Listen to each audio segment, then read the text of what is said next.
Good evening all. എല്ലാവർക്കും നമസ്കാരം. നല്ലൊരു ദിനാശംസിക്കുന്നു. ഇന്നത്തെ ഈ ഫ്രീ വെബിനാർ 1 അവർ സെഷനിലേക്ക് എത്തിയ എല്ലാവരെയും ഹൃദയം ഹൃദയം കൊണ്ട് നന്ദിയും സ്നേഹമൊക്കെ അറിയിക്കുന്നു. ഞാൻ എന്നെ പരിചയപ്പെടുത്താം. എൻ്റെ പേര് ഷഫീഖ്. മലപ്പുറം ജില്ലയിൽ പൊന്നാനിക്കടുത്ത് വെളിയങ്കോടാണ് സ്വദേശം. നിലവിൽ ദുബായിലൊരു സ്വകാര്യ സ്ഥാപനത്തിൽ ജോലി ചെയ്തു വരികയാണ്. ഇന്ന് നമ്മൾ അറ്റൻഡ് ചെയ്യാൻ പോകുന്ന സബ്ജക്റ്റ് സൈക്കോളജി റിലേറ്റഡ് ആയിട്ടുള്ള എക്സാം ആങ്സൈറ്റി.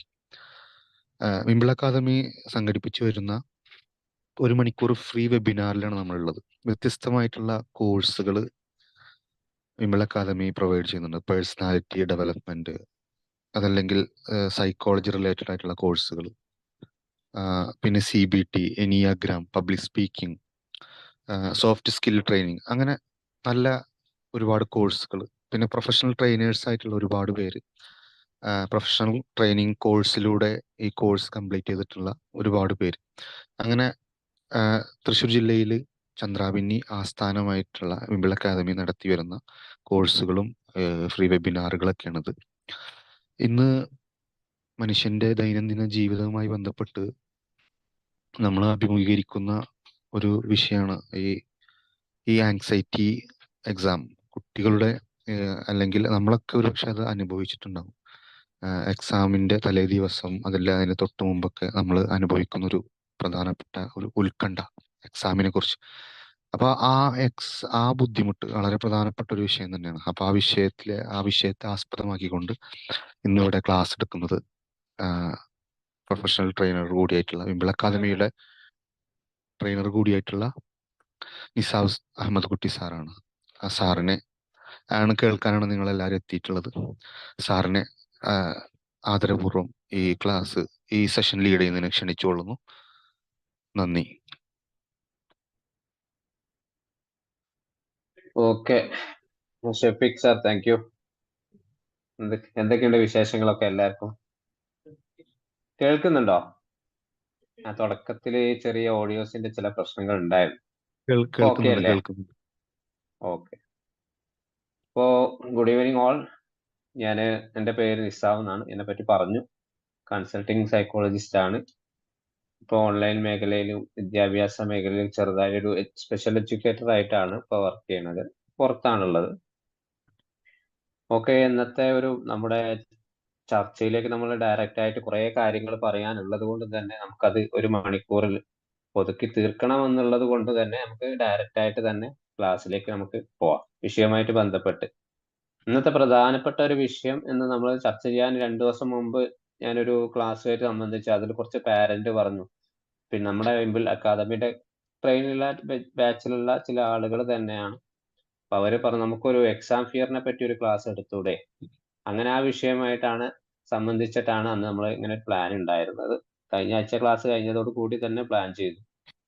അതുമായിട്ട് ബന്ധപ്പെട്ട് നമ്മൾ ചില കാര്യങ്ങൾ, ചില ടിപ്സുകൾ, കാരണം നമ്മളെ വീട്ടിൽ നിന്ന് നമ്മുടെ കുട്ടികൾ എക്സാമിന് മുമ്പ്, എക്സാം സമയത്ത് നമുക്ക് സ്കൂളിൽ നിന്ന് കുട്ടിയെ ക്വസ്റ്റ്യൻ പേപ്പർ കിട്ടുന്ന സമയത്ത് അവിടെ നിന്ന് നമുക്ക് പോയി റെഡിയാക്കാൻ കഴിയില്ല. പക്ഷെ അതിനു മുമ്പ് നമുക്ക് വീട്ടിൽ നിന്ന് കുട്ടികളെ എക്സാമിന്റെ സമയമാകുമ്പോൾ, ഓണ പരീക്ഷന്റെ സമയമാണ് തുടങ്ങി കഴിഞ്ഞെന്ന് തോന്നുന്നു. ഇന്നലെ ഇന്നൊക്കെ ആയിട്ട് എക്സാം നടക്കുന്ന സമയമാണ്. പക്ഷെ നമ്മളെ എല്ലാ കുട്ടികൾക്കും ഒരേപോലെ ആയിരിക്കില്ല. നമ്മൾ ചില ടെക്നിക്കുകൾ, നമ്മളെ ചില രീതികൾ നമ്മളെ വീട്ടിൽ നിന്ന് നമ്മുടെ കുട്ടികളെ ശ്രദ്ധിച്ചാൽ നമുക്ക് നമ്മുടെ കുട്ടികൾ നല്ല രീതിയിൽ പിന്നെ പഠിച്ച കാര്യങ്ങൾ തന്നെ എക്സാമിലേക്ക് പേപ്പർ ഡെലിവറി ചെയ്യാൻ അവർ കഴിയുന്ന രൂപത്തിൽ നമുക്ക് പറഞ്ഞു കൊടുക്കാൻ കഴിയും. പ്രധാനമായിട്ട് നമുക്ക് ഈ ആങ്സൈറ്റി പലതരത്തിലാണ്, എല്ലാവർക്കും അറിയാം. ആങ്സൈറ്റി പല രൂപത്തിലുണ്ടാവും.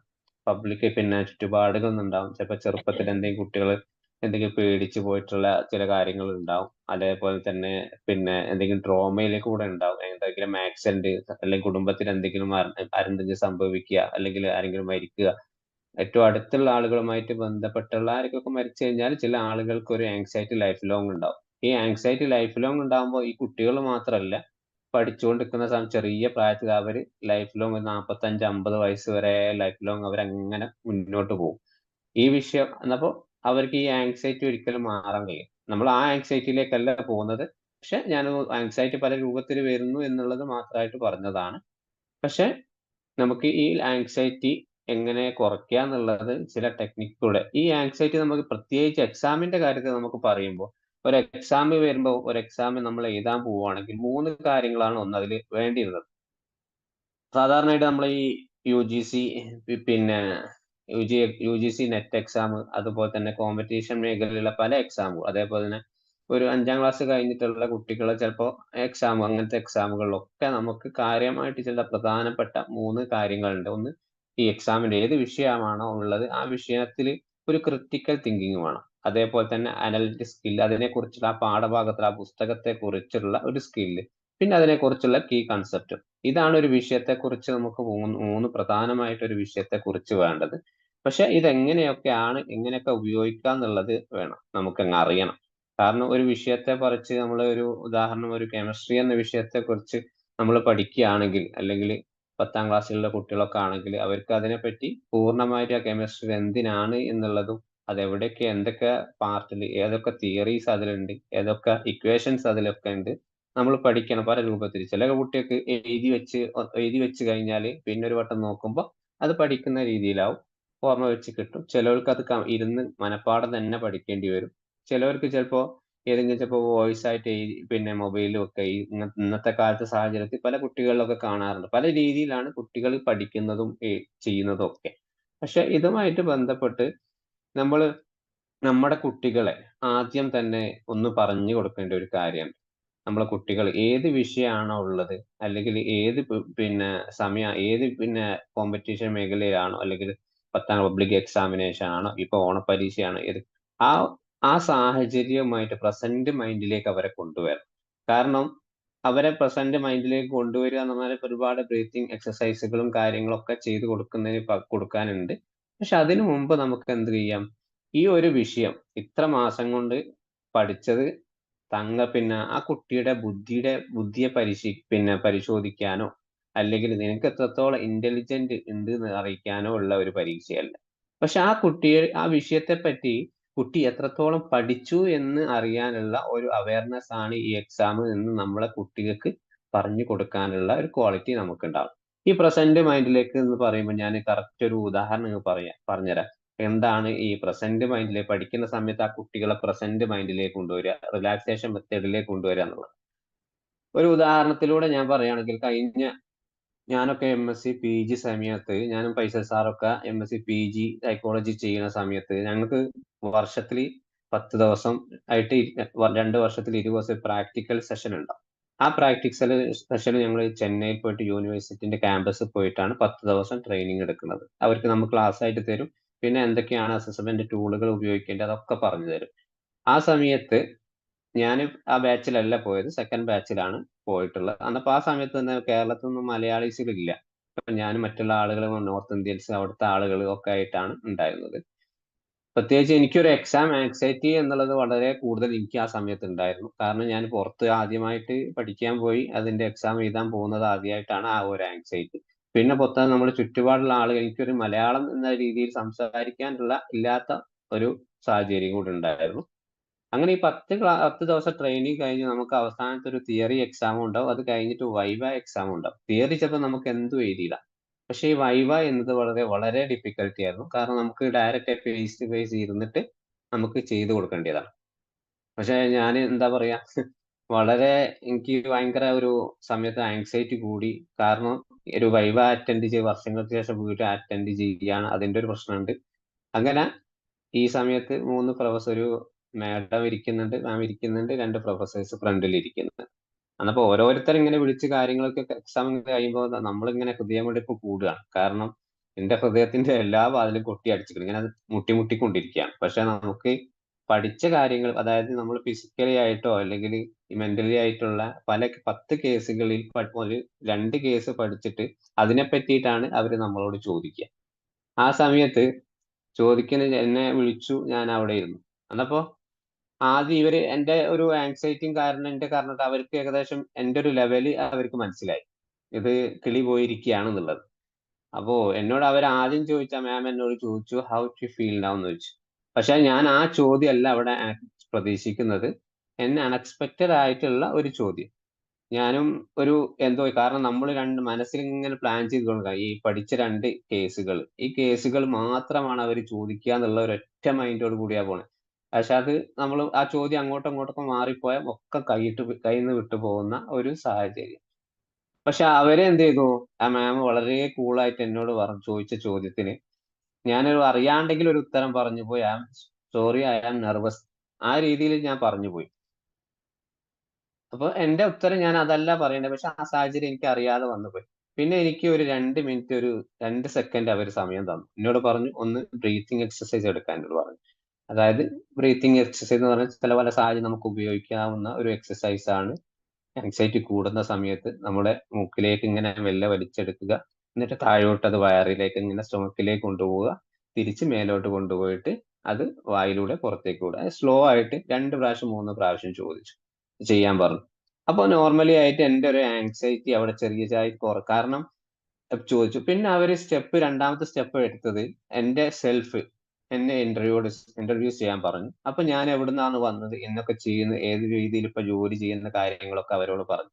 പക്ഷെ അന്നത്തെ ആ വൈവയിൽ എന്നോട് സൈക്കോളജി ആ കോഴ്സുമായിട്ട് ബന്ധപ്പെട്ട ഒരൊറ്റ ചോദ്യം അവരെന്നോട് ചോദിച്ചില്ല. കാരണം ആ സമയത്ത് അവര് ആങ്സൈറ്റി എത്രത്തോളം കുറയ്ക്കുക എന്നുള്ള ഒരു ടെക്നിക്ക് എന്നെ അവിടെ പഠിപ്പിക്കുകയായിരുന്നു. അപ്പൊ നിങ്ങൾക്ക് ഞാൻ പറഞ്ഞത് മനസ്സിലായി എന്ന് വിചാരിക്കും. കാരണം ഞാൻ ആ എക്സാമിന്റെ ഒരു വൈവേന്റെ സമയത്ത് പ്രസന്റ് മൂഡിലേക്ക് എന്നെ കൊണ്ടുവരിക എന്നുള്ളത്. പക്ഷെങ്കിൽ ഞാൻ ആ സമയത്ത് എനിക്ക് അവർ ചെയ്ത കാര്യങ്ങളൊന്നും എനിക്ക് മനസ്സിലായില്ല. പക്ഷെ പിന്നെ അടുത്ത വർഷം, ഒരു വർഷം ഞാൻ പൂർണ്ണമായിട്ട് സൈക്കോളജി പൂർണ്ണമായിട്ട് പഠിച്ചു കഴിഞ്ഞപ്പോൾ എനിക്ക് ഓർമ്മ വന്നത് ഈ ആങ്സൈറ്റി റെഡ്യൂസ് ചെയ്യാനുള്ള ഒരു ടെക്നിക്കാണ് അവർ 2 മിനിറ്റ് കൊണ്ട് എന്നെ പഠിപ്പിച്ചിട്ടുള്ളത് എന്നുള്ളത്. അപ്പോ നമ്മൾ ഒരു എക്സാം എഴുതാൻ പോകുമ്പോൾ ആ പ്രസന്റ് മൈൻഡിലേക്ക് നമ്മളെ കുട്ടികളെ കൊണ്ടുവരണം. കാരണം ഒരു കുട്ടി 6 മാസത്തോളം ഒരു വിഷയത്തെ കുറിച്ച് പഠിക്കുന്നു. കുട്ടിയോട് പറയണം എനിക്ക് ബുദ്ധിയില്ല, നീ ഇന്റലിജന്റ് അല്ല, അതൊന്നും അല്ല നമുക്ക് ഇവിടെ തളിക. ഈ വിഷയത്തെ കുറിച്ച് ഈ 6 മാസമായി നിങ്ങളെ കുട്ടി എന്ത് പഠിക്കുന്നു, ആ അത് പരീക്ഷയ്ക്ക് ചില ചോദ്യങ്ങൾ ചോദിക്കും. അത് നമ്മൾ അതിലേക്ക് പകർത്തുക എന്നുള്ള ഒരു ലക്ഷ്യത്തോടെയാണ് എക്സാം ഹാളിലേക്ക് പോകേണ്ടത് എന്ന് നമ്മളെ കുട്ടികളോട് പറഞ്ഞു കൊടുക്കണം. പിന്നെ ഈ ഒരു എക്സ് പ്രധാനമായിട്ട് നമുക്ക് ആങ്സൈറ്റി കുട്ടികൾ ഉണ്ടാകുന്ന സമയത്ത് പിന്നെ ഈ മൈൻഡ്ഫുൾനെസ് ആണ് കാര്യമായിട്ട് നമുക്ക് കൊടുക്കാനുള്ളത്. പിന്നെ ഈ മൈൻഡ്ഫുൾനെസ് ഞാൻ നേരത്തെ പറഞ്ഞൊരു ബ്രീത്തിങ് എക്സസൈസ്, അതുപോലെ തന്നെ പിന്നെ ചില ഇത് എന്ന് പറഞ്ഞാൽ മൈൻഡ്ഫുൾനെസ് എന്ന് പറയുന്നത് നമ്മളെ ഓർഗൻസുമായിട്ട് കണക്ട് ചെയ്തിട്ടുള്ള, അതുകൊണ്ട് ചിലപ്പോൾ നമ്മുടെ ബ്രെയിനിന്റെ കോർഡിനേഷനും ഒക്കെ ആയിട്ട് വളരെ കണക്റ്റീവ് ആയിട്ടുള്ള ഒരു ഒരു എന്താ പറയാ ഒരു ടെക്നിക്കലായി നടക്കുന്ന ഒരു പ്രോസസ്സാണ്. ആ സമയത്ത് നമ്മൾ കുറേ കാര്യങ്ങളൊക്കെ പഠിച്ചു പോയി.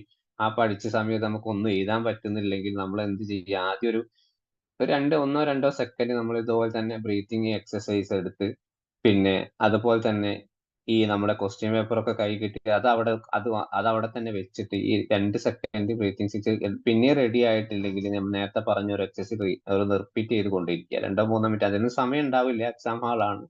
പക്ഷെങ്കിൽ ഒന്ന് പരമാവധി നമ്മൾ എങ്ങനെയാണ് ആ സമയത്ത് കുട്ടിക്ക് നമ്മളെ വീട്ടിൽ നമ്മൾ എക്സാം എഴുതാൻ പോവുകയാണെങ്കിൽ പോലും വീട്ടിൽ നിന്ന് തന്നെ ഇതൊരു ട്രെയിനിങ് കൊടുത്തു കഴിഞ്ഞാൽ കുട്ടികൾക്ക് ആ സമയത്ത് ക്വസ്റ്റ്യൻ പേപ്പർ കിട്ടുന്ന അല്ലെങ്കിൽ എക്സാം ഹാളിൽ നിന്നുള്ള ഒരു ആങ്സൈറ്റി നമുക്ക് ഒരുപാട് കുറഞ്ഞു കിട്ടും. പിന്നെ ഇതില് നമുക്ക് ഈ കുട്ടികൾക്ക് ഉണ്ടാകുന്ന ഒരുപാട് പ്രശ്നങ്ങളുണ്ട്, അല്ലെങ്കിൽ നമ്മൾ എക്സാമിന് എഴുതാൻ പോകുന്ന ആളുകൾക്ക് ഒരുപാട് പ്രശ്നങ്ങളുണ്ട്.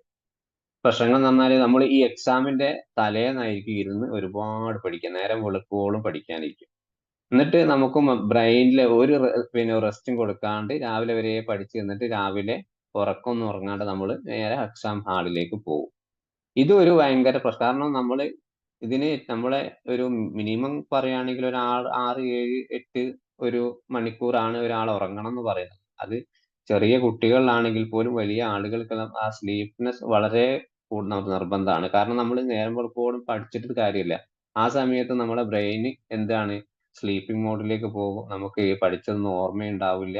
അങ്ങനത്തെ പല ബുദ്ധിമുട്ടുകളും വരും. പിന്നെ ആ സമയത്ത് ഈ ആങ്സൈറ്റി, ഈ എക്സാം എഴുതി കഴിഞ്ഞാൽ പോലും ഞാൻ വിചാരിച്ച പോലെ എഴുതാൻ പറ്റിയിട്ടില്ലല്ലോ, അതുപോലത്തെ ഈ ആവശ്യമില്ലാത്ത നെഗറ്റീവ് തോട്ട്സുകളൊക്കെ ഈ കുട്ടികൾക്കിടയിൽ വരും. പിന്നെ വീട്ടുകാരുള്ള ഒരു പ്രഷറും കൂടി ആവുമ്പോൾ പലതരത്തിലുള്ള ഒരു ഫ്യൂച്ചറുമായിട്ട് ബന്ധപ്പെട്ടുള്ള ആ കുട്ടിക്ക് പല പ്രശ്നങ്ങളും ഉണ്ടാവും. ഇങ്ങനെയൊക്കെ ആണെങ്കിൽ പോലും നമ്മൾ ഈ കുട്ടികളെ പിന്നെ വീട്ടിൽ നിന്നും നമുക്ക് കാര്യമായിട്ട് കൊടുക്കേണ്ട പിന്നെ ചില ടെക്നിക്കുകൾ ഞാൻ ഉദാഹരണം പറയാണ്. നമ്മൾ വീട്ടിലെ കുട്ടികൾ പഠിക്കാൻ ഇരിക്കുകയാണെങ്കിൽ ആ ഇരിക്കുന്ന സമയത്ത് എന്താണ് ഒരു മിനിമം ഒരു സാധാരണ ഒരു കുട്ടി പഠിക്കുന്ന ഒരു ബുക്കുമായിട്ട് ഇരിക്കുകയാണെങ്കിൽ അല്ലെങ്കിൽ നോർമലായിട്ട് ഒരു ബ്രെയിനിന്റെ കോർഡിനേഷൻ നടക്കുന്ന സമയത്ത് ഒരു 15 മിനിറ്റ് ആണ് മിനിമം ഒരു അറ്റൻഷൻ ഉണ്ടാവുക. അറ്റൻഷൻ എന്ന് പറഞ്ഞാൽ ഏറ്റവും മാക്സിമം ടൈം, ഏറ്റവും മിനിമം ടൈം. കാരണം 15 മിനിറ്റ് കഴിഞ്ഞാലോ അല്ലെങ്കിൽ 2 മണിക്കൂർ വരെ പഠിക്കുന്ന കുട്ടികൾ വലിയ ആൾക്കാരൊക്കെ ഉണ്ട്. മിനിമം ഒരു പുസ്തകവുമായിട്ടോ അല്ലെങ്കിൽ പഠിക്കാൻ ഏത് കാര്യത്തിലൂടെ നമ്മൾ ഇരിക്കുന്ന അവർക്ക് ഒരു 15 മിനിറ്റെങ്കിലും അറ്റൻഷൻ കിട്ടും എന്നാണ്. ആ അറ്റൻഷൻ കഴിഞ്ഞു കഴിഞ്ഞാൽ നമ്മൾ ആ സമയത്ത് നമ്മളെ കുട്ടികളെ പഠിപ്പിക്കുന്ന സമയത്തോ കുട്ടികളെ ശ്രദ്ധ മാറുന്നുണ്ട് നമുക്ക് തോന്നിക്കഴിഞ്ഞാൽ അവർ ആ പുസ്തകം ഒന്ന് മാറ്റി വെച്ചിട്ട് അവർക്കൊരു മൈൻഡ്ഫുൾ ഒരു ബ്രീത്തിങ് എക്സസൈസ് എടുക്കാൻ പറ്റിയ കുട്ടി പറഞ്ഞാൽ മനസ്സിലാകുന്ന കുട്ടികളൊക്കെ ആണെങ്കിൽ മുതിർന്ന കുട്ടികളാണെങ്കിൽ നമ്മളൊക്കെ ആണെങ്കിൽ നമുക്ക് എടുക്കാം. അതേപോലെ തന്നെ ഒന്നുകിൽ ചുറ്റുപാടൊന്ന് വീടിന്റെ ഒന്ന് നടക്കാനോ അല്ലെങ്കിൽ കുട്ടിയൊക്കെ എന്തെങ്കിലും ആ സമയത്ത് ശ്രദ്ധ വളരെ മാറിപ്പോയി എന്ന് കണ്ടാൽ ആ കുട്ടി പിന്നെ അല്ലെങ്കിൽ ആ രീതിയിൽ നമുക്ക് എന്ത് ചെയ്യാം, ആ കുട്ടിക്ക് സമയത്ത് ഭക്ഷണം കൊടുക്കുകയോ അല്ലെങ്കിൽ കുറച്ച് വെള്ളം കൊടുക്കുകയോ ഒക്കെ ചെയ്തു കഴിഞ്ഞാൽ കൊടുക്ക സമയം മാത്രം അത് മാത്രം പോരാ. പക്ഷെ തിരിച്ച് ഒന്നുകിൽ ഇനിയിപ്പോ നമ്മൾ പഠിക്കുകയാണെങ്കിൽ ഒരു 10 മിനിറ്റോ ഒരു 5 മിനിറ്റോ അലാറം സെറ്റ് ചെയ്യുക. തിരിച്ച് പഠനത്തിലേക്ക് തന്നെ വരണം. കാരണം റിമൈൻഡ് ചെയ്യണം നമ്മളെ. കാരണം അതല്ലാണ്ട് ശ്രദ്ധ മാറി നമ്മൾ വേറെന്തെങ്കിലും ജോലിക്കൊക്കെ പോകുമ്പോൾ വേറെന്തെങ്കിലും ജോലിയിൽ ഇടപെടുമ്പോൾ ഈ പഠനവുമായിട്ടുള്ള കണക്ഷൻ കുറയും. അന്നപ്പോ എന്ത് ചെയ്യും നമ്മള് അലാറം ചില സാഹചര്യം നമ്മൾ അലാറം സെറ്റ് ചെയ്ത് കൊടുക്കും. ഒരു 5 മിനിറ്റ് കഴിഞ്ഞാൽ ഞാൻ തിരിച്ച് ഇതിലേക്ക് തന്നെ വരും എന്നുള്ള ഒരു ഒരു റിമൈൻഡർ. അപ്പൊ നമുക്ക് വീണ്ടും ആ അറ്റൻഷൻ പോയത് തിരിച്ചു ഒന്നുകൂടി വരും. നമുക്ക് കാരണം നമ്മൾ ഒന്ന് റിലാക്സ് ആയി ഒന്ന് പുറത്തേക്കൊക്കെ പോയി ഒക്കെ ചെയ്യാം. പിന്നെ ഈ കുട്ടികൾ ആ സമയത്ത് കുട്ടികൾ ഇനിയിപ്പോ അറ്റൻഷൻ തീരെ ഇല്ലാത്ത കുട്ടികളെ ഒന്ന് മാസം പഠിക്കുന്ന സമയത്താണെങ്കിൽ ഈ ഇരിക്കുന്ന പൊസിഷൻ ഒന്ന് മാറ്റിയിരുത്തി ഒന്ന് ഒന്ന് മസിലൊക്കെ ഒന്ന് ലൂസ് ചെയ്യാൻ പറയാ. അതേപോലെ തന്നെ പിന്നെ ഒന്ന് ഇനിയിപ്പോ കിടക്കാൻ പറ്റുന്ന കുട്ടികളൊക്കെ ആണെങ്കിൽ അല്ലെങ്കിൽ ചില സമയത്ത് നമ്മൾ എപ്പോഴും കുട്ടികളോട് പറയുന്നത് പഠിപ്പിക്കുന്ന സമയത്ത് നമ്മൾ ബെഡിൽ ഇരുന്ന് പഠിപ്പിക്കരുതെന്ന്. കാരണം അവർക്ക് ഇവിടുന്ന് ഒരു മയക്കത്തിലേക്ക് പോകാനുള്ള സാധ്യത ഉള്ളത് കൊണ്ട് തന്നെയാണ് ഈ ബെഡിൽ ഒരു ബെഞ്ചിലോ അല്ലെങ്കിൽ ടേബിളിന്റെ ഫ്രണ്ടിലൊക്കെ ഇരുന്ന് അപ്പൊ ആ ഫ്രണ്ടിൽ ടേബിളിൽ നിന്ന് എണീറ്റിട്ട് ആ കുട്ടികൾ ഒരു ബെഡിൽ ഒരു 2 മിനിറ്റ് ഒന്ന് കിടക്കാനോ അല്ലെങ്കിൽ ഒന്ന് 5 മിനിറ്റ് വേറെ എന്തെങ്കിലും ആക്ടിവിറ്റീസ്, അത് സ്ക്രീനിങ് കുട്ടികൾക്ക് കൊടുക്കരുത്. പക്ഷെ വേറെ എന്തെങ്കിലും ഒരു ആക്ടിവിറ്റീസിലേക്ക് നമ്മൾ ആ കുട്ടികളെ ഒന്നുകൂടി ചെയ്യുക. പിന്നെ ചെറിയ കുട്ടികളാണ് ഞാൻ നേരത്തെ പറഞ്ഞ ഒരു എക്സസൈസ്. കാരണം മൂക്കിലേക്ക് ആദ്യം നമ്മൾ അടിയിൽ നിന്ന് മേലോട്ട് മൂക്കിലേക്ക് പിന്നെ ബ്രീത്തിങ് എടുക്കുക. അത് മെല്ലെ താഴെ സ്റ്റമക്കിലേക്ക് തന്നെ വരിക. പിന്നെ ഒരു പുറത്തേക്ക് ഒരു വായിലേക്ക് 1, 2, 3 തവണ ഒക്കെ ആയിട്ട് പിന്നെ നമുക്ക് ചെയ്യിപ്പിക്കാം.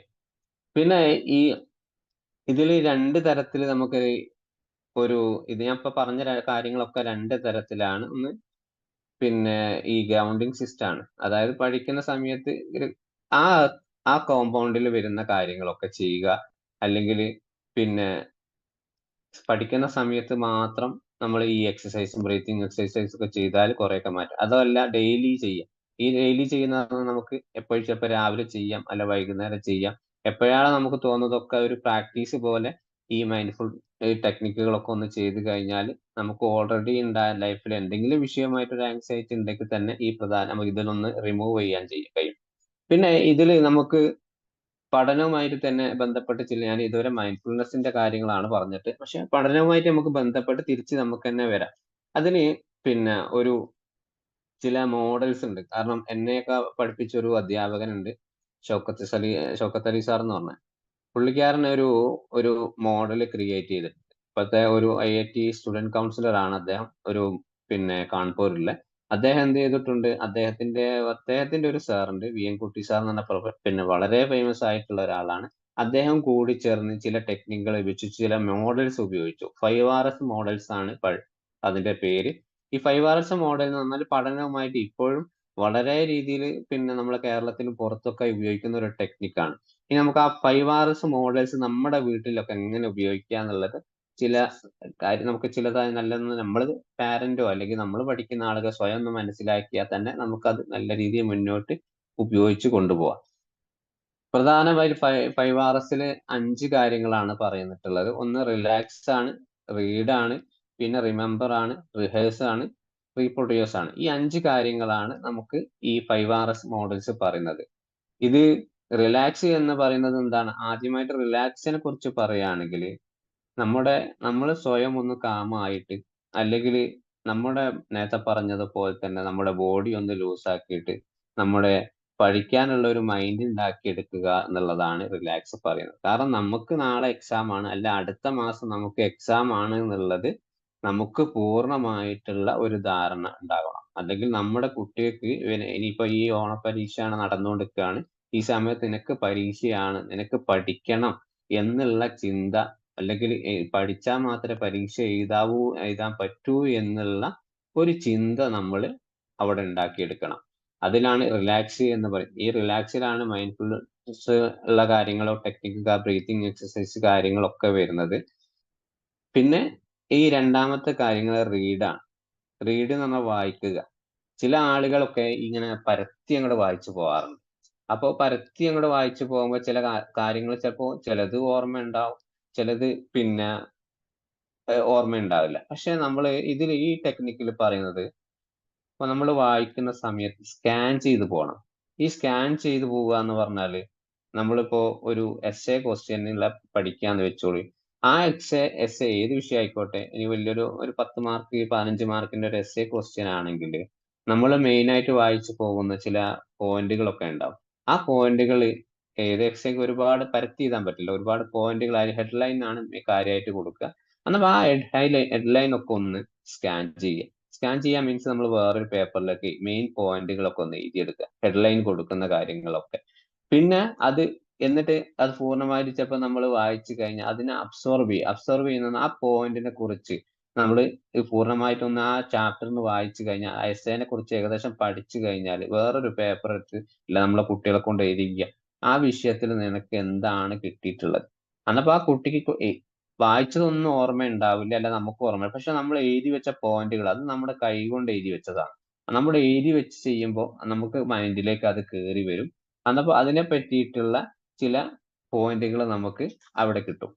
ഇതാണ് റീഡ് എന്ന് പറയുന്നത്. റീഡിൽ പ്രധാനമായിട്ടും വരുന്നത് സ്കാൻ ചെയ്യണം, ഫോക്കസ് ചെയ്യണം, അബ്സോർബ് ചെയ്യണം. ഇത് 3 കാര്യങ്ങൾ പ്രധാനമായിട്ട് നമ്മൾ ഏത് വിഷയം ആയിക്കോട്ടെ, നമ്മൾ അത് വായിക്കുമ്പോൾ അതിന്റെ ഓർമ്മയിലേക്ക് വരാൻ, ശ്രദ്ധയിൽ വരാൻ വേണ്ടിയിട്ട്, വെറുതെ നമ്മൾ ഇങ്ങനെ വായിച്ചു പോയി കഴിഞ്ഞാൽ നമുക്ക് ആ സമയത്ത് ഒന്നും എഴുതാൻ കഴിയില്ല. പിന്നെ ഇതിൽ രണ്ടാമത് റിമെമ്പർ ചെയ്യാം. റിമെമ്പർ മീൻസ് ഇതില് പിന്നെ റിമെമ്പർ റിമെമ്പർ എന്ന് പറയുമ്പോൾ നമ്മൾ വായിച്ച കാര്യങ്ങളൊക്കെ അതിനെ ഒന്ന് റിഫ്ലക്ട് ചെയ്യാം. ഞാൻ നേരത്തെ പറഞ്ഞു, നിങ്ങൾ എഴുതി വെക്കുക. പിന്നെ അതായത് ഒരു വിഷയത്തിൽ ചെറിയൊരു നമ്മൾ ഹെഡ്ലൈൻ കിട്ടിയിട്ടുണ്ടെങ്കിൽ അതിന് കണക്റ്റീവ് ആയിട്ടുള്ള പിന്നെ എന്തെങ്കിലും കാര്യങ്ങൾ, അല്ലെങ്കിൽ ആ വിഷയവുമായിട്ട് നമുക്ക് വേറെ എന്തെങ്കിലും റെഫറൻസുകളൊക്കെ ഉപയോഗിക്കുമ്പോൾ, പിന്നെ ആ ചാപ്റ്ററിനെ പറ്റി വേറെ എന്തെങ്കിലും പുസ്തകങ്ങളൊക്കെ വായിക്കുമ്പോൾ നമുക്ക് അതിലേക്ക് ഒന്നുകൂടി കണക്ട് ചെയ്യാൻ കഴിയും, ഓർമ്മയിൽ സൂക്ഷിക്കാൻ വരും.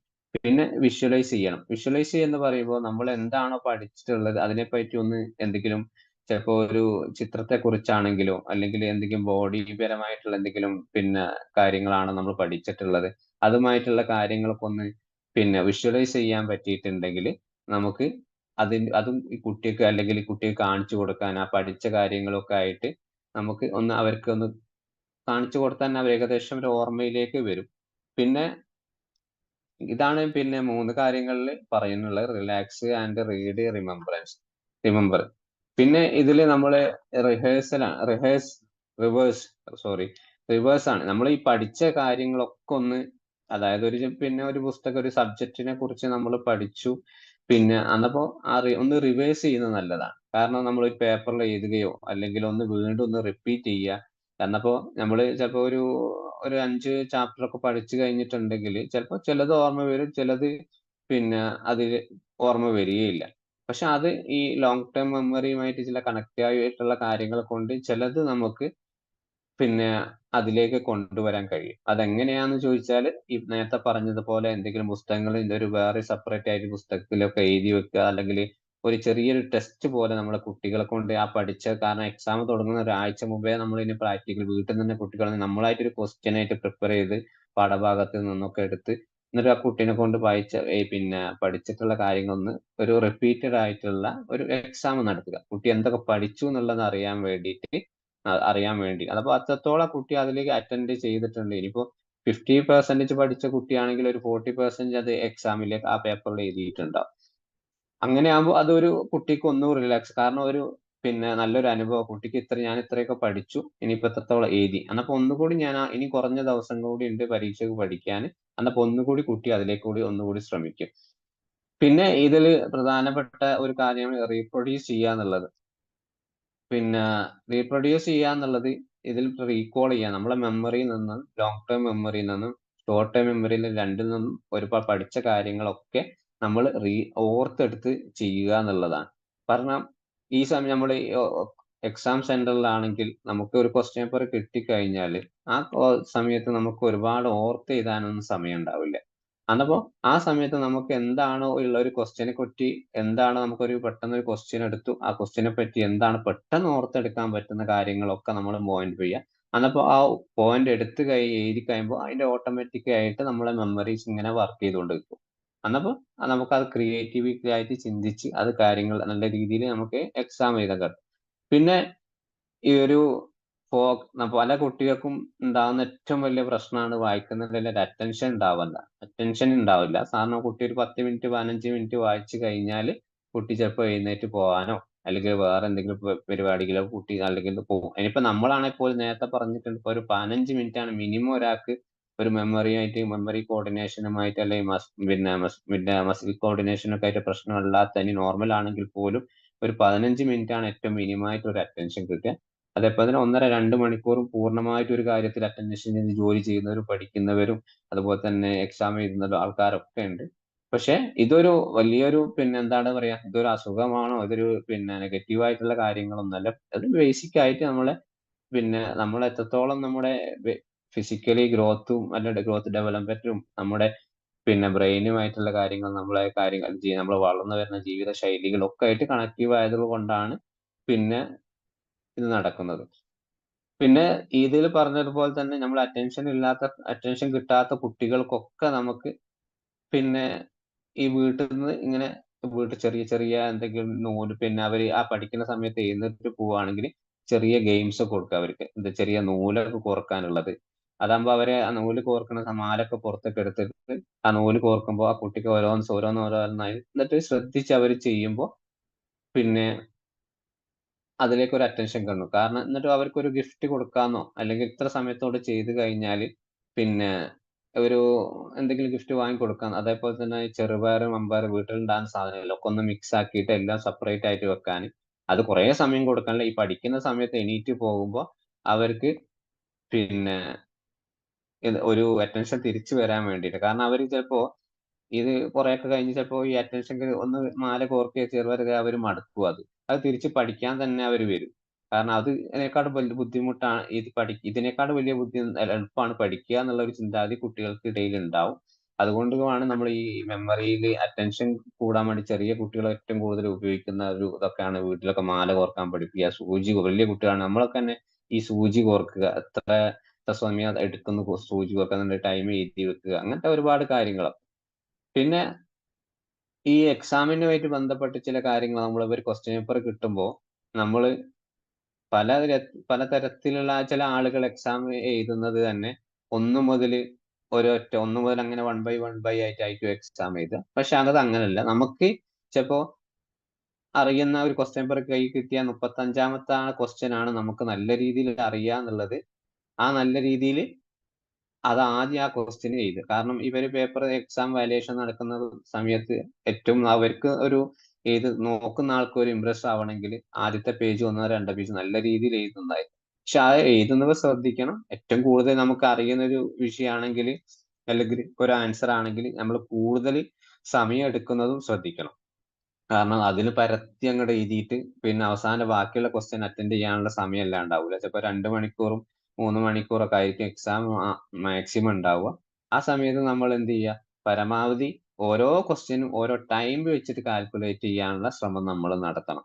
അല്ലാതെ നമ്മൾ വെറുതെ ഇങ്ങനെ ഓരോന്നോരോന്ന് അറിയുന്നോരോന്നാക്കുമ്പോൾ സമയമൊന്നും ഉണ്ടാവില്ല. അവസാനം ഒന്നും നമുക്ക് ചെയ്യാനും പറ്റാത്ത അവസ്ഥയിൽ പോരേണ്ടി വരും. അതും ഒന്ന് ശ്രദ്ധിക്കുന്നത് നല്ലതായിരിക്കും. നമ്മൾ ഈ എക്സാമുമായിട്ട് പോകുന്നതിന് മുമ്പ് തന്നെ പഠിച്ചു കഴിഞ്ഞാൽ തന്നെ, അല്ലെങ്കിൽ നമ്മുടെ വീട്ടിലെ കുട്ടികളൊക്കെ നേരത്തെ ഞാൻ പറഞ്ഞിട്ടുണ്ടായിരുന്നു, ഒരു ഹോപ്പ് അവരുടെ ലൈഫിൽ ഉണ്ടാക്കി കൊടുക്കുക എന്നുള്ളതാണ്. കാരണം പിന്നെ അത് നമുക്ക് പോസിറ്റീവ് ആയിട്ടുള്ള ഹോപ്പ് അവർക്ക് ഉണ്ടാക്കി കൊടുക്കുക എന്ന് പറഞ്ഞാൽ അവരെ ഇപ്പൊ എന്തെങ്കിലും എക്സാം എഴുതുന്ന സമയത്ത് അല്ലെങ്കിൽ എക്സാം പോകുന്ന സമയത്ത് അല്ലെങ്കിൽ എക്സാമിന്റെ അടുക്കുന്ന സമയത്ത് എന്തെങ്കിലും ഇതുമായിട്ട് ബന്ധപ്പെട്ട ആങ്സൈറ്റിയോ ഫിയറോ അങ്ങനെയൊക്കെ കുട്ടികളിൽ ഉണ്ടെങ്കിൽ തന്നെ നമുക്ക് ഒരു പ്രതീക്ഷ ഉണ്ടാക്കി കൊടുക്കും. ഞാൻ നേരത്തെ തുടക്കത്തിൽ പറഞ്ഞിട്ട് ഏത് വിഷയം നമ്മളെ കുട്ടികൾ നമ്മൾ പഠിക്കുകയാണെങ്കിലും ആ വിഷയത്തെ കുറിച്ചുള്ള അവയർനെസ് ആണ് ഈ എക്സാം എന്നുള്ളത് മാത്രമാണ് ഒരു ചിന്താഗതി കുട്ടികൾക്കിടയിൽ അല്ലെ നമുക്കിടയിൽ ഉണ്ടാക്കിയെടുക്കേണ്ടത്. അതാണ് മെയിൻ ആയിട്ട് നമുക്ക് വേണ്ടത്. അല്ലാണ്ട് നമ്മുടെ മെമ്മറി ബുദ്ധിന്റെ പവർ കാണിക്കാനോ അല്ലെങ്കിൽ നമ്മൾ ഇത്രേ ഇന്റലിജൻസ് ഉള്ളൂ, നമുക്ക് ഇത്രേ കഴിവുകളുള്ളൂ തെളിയിക്കാനല്ല. അതല്ല, നമുക്ക് ആ വിഷയത്തോട് എത്രത്തോളം അവയർനെസ് ഉണ്ട് അത് നമ്മൾ ഒരു എക്സാം പേപ്പറിൽ പകർത്തുന്നു എന്നുള്ള ഒരു ചിന്താഗതി അവിടെ കുട്ടികളിലേക്ക് എത്തിക്കുക എന്നുള്ളതാണ്. എന്നിട്ട് നമുക്ക് ആ വിഷയത്തെ കുറിച്ച് പഠിച്ചാൽ നമുക്ക് കുട്ടിക്ക് ഇത് നീ പഠിക്കുന്ന സമയത്ത് അല്ലെങ്കിൽ ഈ വിഷയത്തോളം നീ പഠിച്ച് നല്ല രീതിയിൽ എഴുതി കഴിഞ്ഞാല് നിനക്ക് അടുത്ത ടേമിൽ വേറെ വിഷയങ്ങൾ വരും. ആ വിഷയത്തെ കുറിച്ച് നിനക്ക് ഇനിയും പഠിക്കേണ്ടി വരും. അല്ലെങ്കിൽ ഈ വിഷയം തന്നെ ഇത്രയും ചാപ്റ്റർ മാത്രമേ എക്സാമിനുള്ളൂ. ഈ എക്സാമിൽ പഠിച്ചു കഴിഞ്ഞാൽ അടുത്ത ഇത്രയ്ക്കും നമുക്ക് ഒരു പോസിറ്റീവ് ആയിട്ടുള്ള കുട്ടികളുടെ ലൈഫിൽ പ്രതീക്ഷ ഉണ്ടാക്കുന്ന കാര്യങ്ങൾ പിന്നെ അവർക്ക് പറഞ്ഞു കൊടുക്കുക.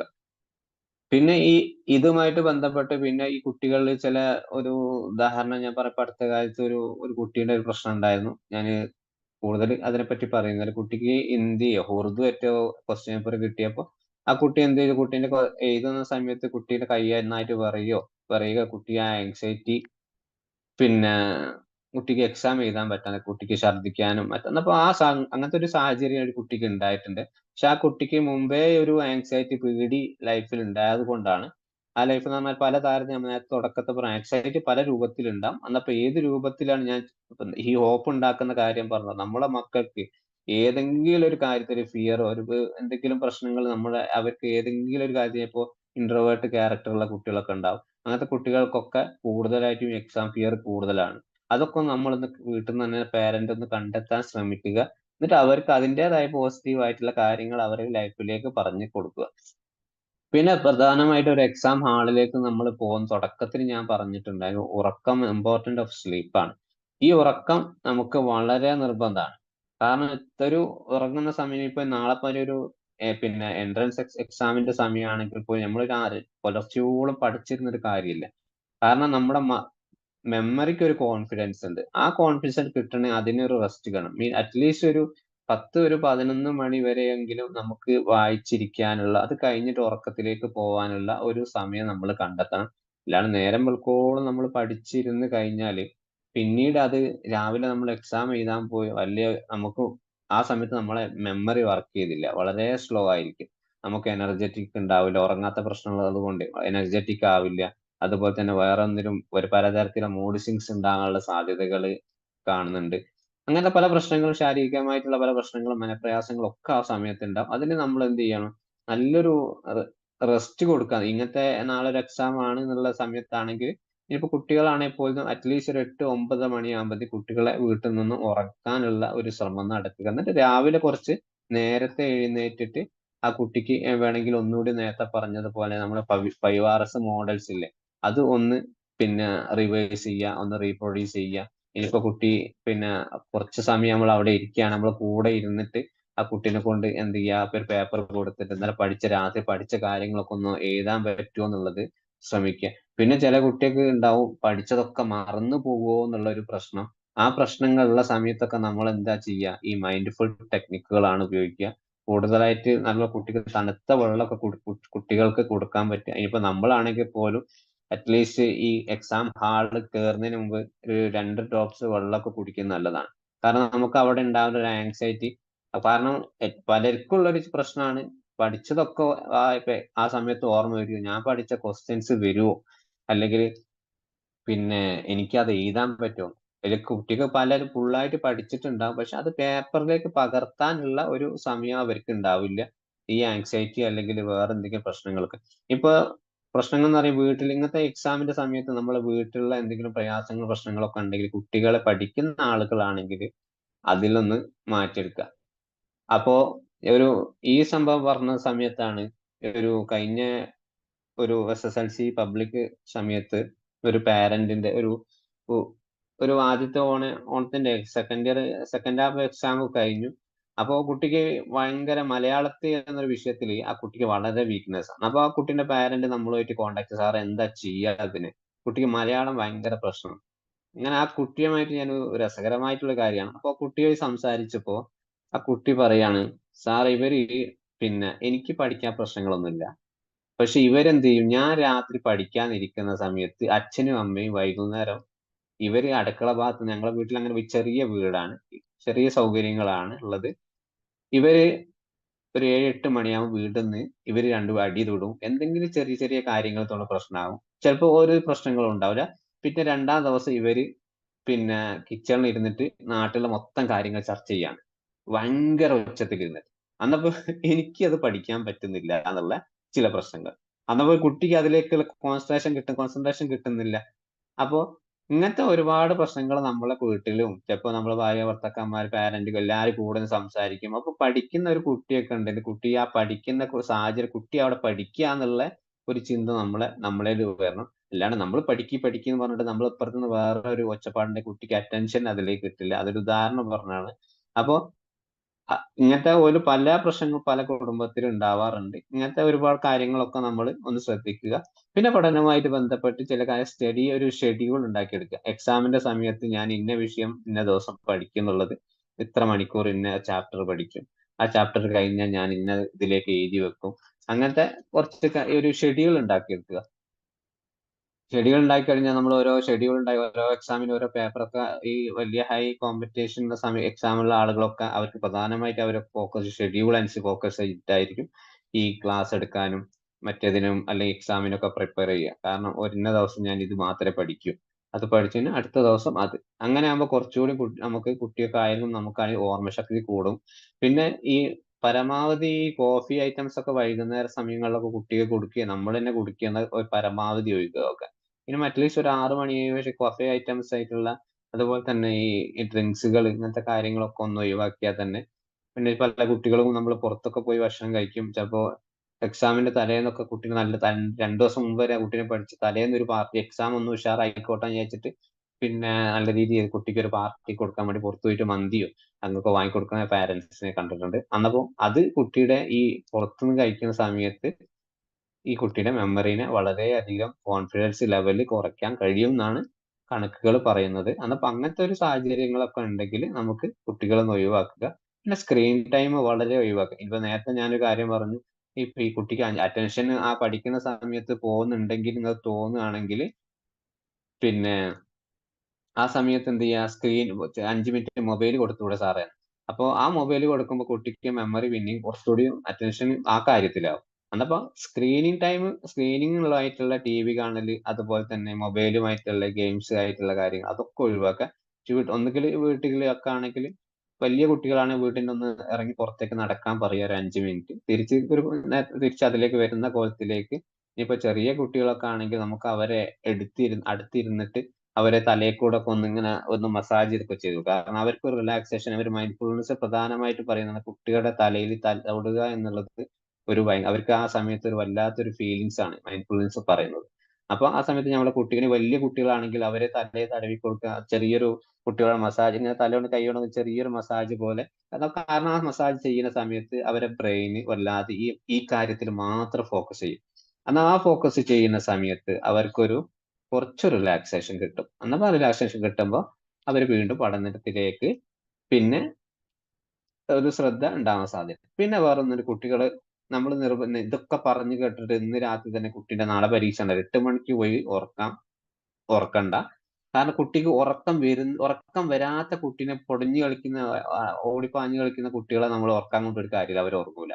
കുട്ടിക്ക് ഒരു ഉറങ്ങാൻ വരുന്ന സമയം നമുക്ക് ഏകദേശം അറിയാം. സാധാരണ കുട്ടികളുടെ വീട്ടിൽ അമ്മമാർക്ക് അച്ഛന്മാർ എല്ലാവർക്കും അറിയാം, അല്ലെ നമുക്ക് ഉറക്കം വരുന്ന സമയം നമുക്കറിയാം. ഉറക്കം വന്നു കഴിഞ്ഞിട്ട് അല്ലെങ്കിൽ എനിക്ക് ഉറക്കം വരുന്നുണ്ട് തോന്നി കഴിഞ്ഞാൽ നമുക്ക് പിന്നെ പോയി കിടക്കാം. ആ സമയത്ത് ഒരു മൊബൈലൊക്കെ ഉപയോഗിക്കുന്ന ആളാണെങ്കിൽ മിനിമം ഒരു അരമണിക്കൂറെങ്കിൽ അല്ലെങ്കിൽ ഒരു മണിക്കൂർ മിനിമം ഒരു സ്ക്രീൻ ടൈം ഒഴിവായി കഴിഞ്ഞാൽ നമുക്ക് ഉറക്കിന്റെ ഒരു പൂർണ്ണതയിലേക്ക് കിട്ടാനുള്ള സാധ്യതയുണ്ട്. അതിനാണ് പറയുന്നത് കുറച്ച് നേരത്തെ ആ കാര്യങ്ങളൊക്കെ ഒന്ന് ഒഴിവാക്കുക. പിന്നെ റിലാക്സേഷൻ ലോജിക്കൽ തിങ്കിങ് എന്നാണ് പറയുന്നത്. റിലാക്സേഷൻ എന്ന് പറയുന്നത് പിന്നെ മെന്റൽ ക്ലാരിറ്റി, നമ്മുടെ മെന്റൽ മെന്റൽ ആയിട്ടുള്ള ഒരു ക്ലാരിറ്റി നമുക്ക് അവിടെ ഉണ്ടാകുക. ഈ എക്സാം ആയിട്ട് പറയുമ്പോൾ എനിക്ക് നാളെ എക്സാം എഴുതാനുണ്ട്, ഇന്ന വിഷയത്താണ് എക്സാം ഉള്ളത്, അപ്പോൾ അതിനെപ്പറ്റി എനിക്ക് ഇത്രത്തോളം ഞാൻ അവയർനെസ് ഉണ്ടാക്കി എടുത്തിട്ടുണ്ട്, അതൊക്കെ എനിക്ക് എഴുതാൻ കഴിയും എന്നുള്ളത് നമുക്കൊരു ക്ലാരിറ്റി നമ്മുടെ ഉള്ളിൽ ഉണ്ടായിരിക്കണം. ആ ക്ലാരിറ്റി ഉണ്ടാക്കി ഉറപ്പാവാൻ വേണ്ടി നമുക്കൊരു വേണമെങ്കിൽ ഒരു പേപ്പറിൽ എഴുതി വെക്കുകയോ, ഞാൻ പറഞ്ഞ നമ്മളെ ഈ കോപ്പി അടിക്കാനുള്ളതല്ല, അപ്പൊ അത് വേണ്ട, വേറെ നമുക്കൊരു ഓർമ്മശക്തി കിട്ടാൻ വേണ്ടിയിട്ട് നമുക്കൊരു പേപ്പറിൽ എഴുതി വെക്കുകയൊക്കെ ചെയ്യാം. പിന്നെ ആങ്സൈറ്റി റെഡ്യൂസ് ചെയ്യാനുള്ള കാരണങ്ങൾ, അതായത് കാര്യങ്ങളൊക്കെ ഉണ്ടെങ്കിൽ എന്തെങ്കിലും പ്രശ്നമായിട്ട് നമ്മളെ ചുറ്റുപാടുള്ള എന്തെങ്കിലും പ്രശ്നങ്ങൾ, അല്ല വീട്ടിലത്തെ പ്രശ്നങ്ങൾ, അങ്ങനത്തെ സാഹചര്യങ്ങളൊക്കെ ഒന്ന് പരമാവധി ഒഴിവാക്കുക. പിന്നെ ഈ പല കുട്ടികളും ഹോസ്റ്റലിൽ നിന്നൊക്കെ പഠിക്കുന്ന കുട്ടികളൊക്കെ ഉണ്ട്, മറ്റുള്ള കുട്ടികളൊന്നും പല തരത്തിലുള്ള ഉപദ്രവങ്ങൾ കിട്ടാറുണ്ട്. ആ സമയത്ത് എക്സാമിന്റെ സമയത്തൊക്കെ വന്ന് വീട്ടിലേക്ക് നമ്മുടെ കുട്ടികളെ കൊണ്ടുവരുന്നതൊക്കെ നല്ലതായിരിക്കും. പിന്നെ ഈ ഇനി എക്സാമിന്റെ പേപ്പറിലേക്ക് നമ്മൾ എന്തൊക്കെ കാര്യങ്ങൾ നമുക്ക് ചെയ്തു കൊടുക്കാം. എക്സാമിന്റെ പേപ്പർ നമുക്ക് കിട്ടിക്കഴിഞ്ഞാൽ ആൻസർ കോൺഫിഡൻഷ്യൽ ആയിട്ട്, അതായത് വളരെ കോൺഫിഡൻഷ്യൽ ആയിരിക്കാം. കോൺഫിഡൻഷ്യൽ മീൻസ് കാരണം കോൺഫിഡൻസും കോൺഫിഡൻഷ്യൽ രണ്ടും കൂടി വേണം. കാരണം ഒരു ആൻസർ നമുക്ക് പൂർണ്ണമായിട്ടും അറിയാം, എന്നപ്പോ ആ ആൻസർ അത് തന്നെ ആദ്യത്തെ ഒരു ഇതാക്കിയിട്ട് എഴുതുക. കാരണം നമുക്കൊരു കൺഫ്യൂഷൻ വരും, ഇന്ന ആൻസർ അതാണോ, അല്ലെങ്കിൽ പിന്നെ ഒരു കൺഫ്യൂഷൻ വരുന്ന ക്വസ്റ്റ്യൻസ് ഒക്കെ ഉണ്ടെങ്കിൽ അതൊന്ന് മാറ്റി വെക്കുക. ഇനിയിപ്പോ അത് അവസാനത്തിലേക്ക് ഒറ്റ ഉറപ്പുള്ള ആദ്യം ഏത് അത്തരമാണോ ഉള്ളത്, പിന്നെ അത് ആദ്യം എഴുതുക. പിന്നെ അങ്ങനത്തെ മറ്റുള്ള നേരത്തെ പറഞ്ഞതുപോലെ എന്തെങ്കിലും അറിയാത്ത ക്വസ്റ്റ്യൻസ് ഒക്കെ ഉണ്ടെങ്കിൽ ഒന്ന് സ്കിപ്പ് ചെയ്യുക. അത് ലാസ്റ്റിലേക്ക് എല്ലാ ക്വസ്റ്റ്യൻസും, ഇനി 50 ക്വസ്റ്റ്യൻ ആണെങ്കിൽ 50 ക്വസ്റ്റ്യൻ നമ്മൾ അറ്റൻഡ് ചെയ്യുക എന്നുള്ളതാണ്. അപ്പൊ തെറ്റായാലും ശരിയായാലും ഒറ്റ ക്വസ്റ്റ്യൻ നമ്മൾ ടൈം കൺട്രോൾ ചെയ്ത് പോകണം. ഇന്ന ക്വസ്റ്റ്യന് ഇത്ര സമയം, അതുപോലെ തന്നെ അടുത്ത ക്വസ്റ്റ്യൻ ഇത്ര സമയം എന്നുള്ള ഒരു ഫോളോ അപ്പ് മുന്നിലായിട്ട് നമ്മൾ കൊണ്ടുപോകുമ്പോൾ നമുക്കതിനെ നമ്മളെ കൺട്രോളിൽ കൊണ്ടുവരാൻ പറ്റും. പിന്നെ ആ എഴുതുന്നത് നമ്മൾ എത്രത്തോളം പലരും ചിലപ്പോൾ ആദ്യത്തെ ഒന്നോ രണ്ടോ പേജൊക്കെ എഴുതി കഴിയുമ്പോൾ കൈയൊന്ന് തളർന്ന് ആ സമയത്ത് വളരെ രീതിയിലുള്ള ഹാൻഡ് റൈറ്റിംഗ് വളരെ മോശമായിട്ടുള്ള രീതിയിലേക്ക് പോകാനുള്ള ആ സമയത്ത് എന്ത് ചെയ്യാം, എവിടെയാണ് നമ്മളെ ഈ കൈ ഒന്ന് റിലാക്സ് ആകാൻ വേണ്ടി ആ സമയത്ത് ഒരു 2 സെക്കൻഡ് എടുത്തിട്ട് ഒന്ന് റിലാക്സ് ചെയ്യാൻ വേണ്ടി നമ്മൾ കൈ ഒന്ന് ഒന്ന് പിന്നെ റിലാക്സ് ചെയ്യുക.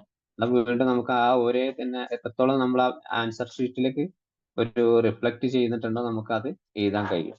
പിന്നെ ചില നേരത്തെ പ്രധാനമായിട്ടുള്ള നമ്മളെ കാര്യങ്ങളൊന്ന് എക്സാം എഴുതുന്ന കാര്യത്തിൽ ഹോപ്പ് ഉണ്ടാകണം. നമ്മൾ ഹെൽത്തി പരമായിട്ട് നോക്കണം. ക്വസ്റ്റ്യൻസുകൾ പൂർണ്ണമായി നല്ല രീതിയിൽ വായിക്കാനുള്ള ഒരു ടൈം നമ്മൾ ഉണ്ടാക്കാം. ആദ്യം നമ്മൾ ക്വസ്റ്റ്യൻ വായിക്കുക, പൂർണ്ണമായിട്ട് ഒരു ക്വസ്റ്റ്യൻ രണ്ടോ തവണ നമ്മൾ കൈ കിട്ടുമ്പോൾ പൂർണ്ണമായിട്ട് വായിച്ച് മനസ്സിലാക്കുക. ഏതൊക്കെ ഉത്തരങ്ങളാണ് എനിക്ക് അറിയാമെന്നുള്ളൊരു ധാരണ നമുക്ക് ക്വസ്റ്റ്യൻസിൽ ഉണ്ടാവണം.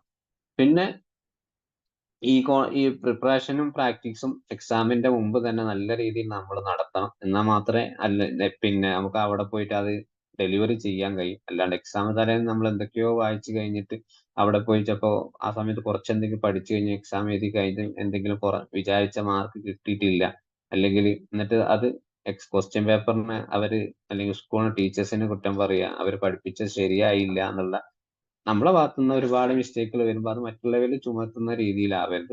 നമ്മൾ അതിന് വ്യക്തമായിട്ട് പ്രിപ്പറേഷൻ പ്രാക്ടീസും ചെയ്താൽ മാത്രമേ നമുക്ക് എക്സാം നല്ല രീതിയിൽ എഴുതാൻ കഴിയും.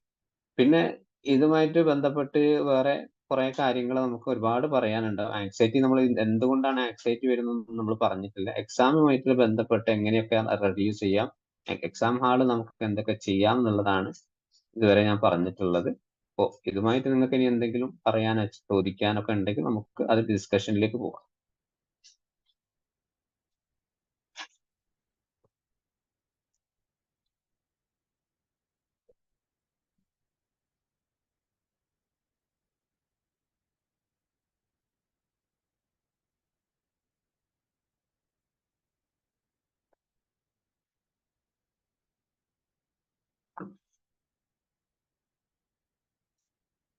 ആർക്കൊന്നും ചോദിക്കാനില്ലേ? എക്സാം ഒന്നും ആരും എഴുതാറില്ലേ?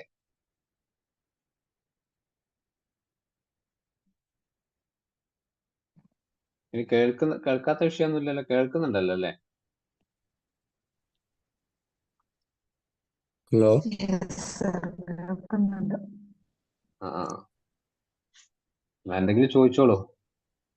നമ്മളെ കുട്ടികൾക്ക് ചിലപ്പോ ഇപ്പൊ വീട്ടില് ഇപ്പൊ നിങ്ങൾക്ക് എക്സാം എഴുതാൻ പല എക്സ്പീരിയൻസുകൾ ഉണ്ടാവുമല്ലോ.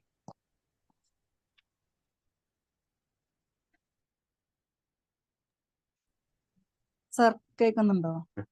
കേൾക്കുന്നു, പറഞ്ഞോളൂ. എന്റെ മോന് 8ാം ക്ലാസ്സിലാണ് പഠിക്കുന്നത്. കുറച്ച് മൊബൈൽ അഡിക്ഷൻ ഉണ്ട്, പഠനത്തിൽ അത് ആ വല്ലാതെ പഠിക്കുന്നുണ്ട്. അതിപ്പോ ആ എത്ര പറഞ്ഞിട്ടും റെഡ്യൂസ് ചെയ്യാൻ കഴിയുന്നില്ല. അപ്പൊ അതിനെന്തെങ്കിലും നടപടികൾ നമ്മുടെ ഭാഗത്തുനിന്ന്? സ്ക്രീനും TV ഉപയോഗിക്കും, വളരെ രണ്ടും പ്രയാസപ്പെടുത്തുന്ന പറഞ്ഞിട്ട് ആ. ഇത് റെഡ്യൂസ് ചെയ്യാനേ കഴിയുന്നില്ല. ഈ അപ്പൊ അതിന് മൊബൈലോ അതല്ലാണ്ട് വേറെന്തെങ്കിലും ആക്ടിവിറ്റീസ് ഉണ്ടോ? അതായത് അവന് പുറത്ത് കളിക്കും, കളി കളിക്കാൻ പോകും, ബേസ്ബോൾ ഉം, കളിക്കും, ഫുട്ബോൾ അങ്ങനെയൊക്കെ കളിക്കും. പിന്നെ വീട്ടിൽ വന്നു കഴിഞ്ഞാൽ കുറച്ചു നേരം അങ്ങനെ ഫോൺ അഡിക്റ്റ് ആയിട്ട് ഗെയിം ഉം. കളിക്കും. പിന്നെ അത് കഴിഞ്ഞാൽ പറയും ബോറടിക്കാണ്, TV കാണണം. പഠനത്തിന് ഇങ്ങനെ വലിച്ച് വലിച്ച് അയക്കണം, നിങ്ങൾ ഇരുത്തിപ്പിച്ചെങ്ങനെ ചെയ്യുള്ളൂ. അപ്പൊ അതിന് ഇത് അപ്പൊ റെഡ്യൂസ്. പഠിക്കുന്ന സമയത്ത് നമുക്ക് അറ്റൻഷൻ തീരെ ഇല്ലാത്തത് കൊണ്ടാണ്. നമ്മൾ നേരത്തെ പറഞ്ഞില്ലേ, ഒരു പഠനത്തിൽ നമ്മളൊരു 5 hours hours ഒക്കെ ഇങ്ങനത്തെ കാര്യത്തിൽ ഉപയോഗിക്കുകയാണെങ്കിൽ നമുക്ക് നന്നായിരിക്കും. കാരണം ഈ മൊബൈലിൽ എന്ന് പറഞ്ഞാൽ അവർ പൂർണ്ണമായിട്ട് അതിൽ ഗെയിം അഡിക്ഷൻ എന്തെങ്കിലും കാര്യം ഉണ്ടെങ്കിൽ അവരുടെ സാധാരണ മൊബൈൽ അഡിക്ഷൻ ഉള്ള ആളുകൾ അത് കുറച്ച് കൊണ്ടുവരിക എന്നുള്ളത്. കുറച്ചെന്ന് പറഞ്ഞാൽ ഇത്ര സമയം മൊബൈൽ കഴിക്കാനൊരു ടൈം ഷെഡ്യൂൾ ഉണ്ടാക്കി കൊടുക്കും ദിവസം.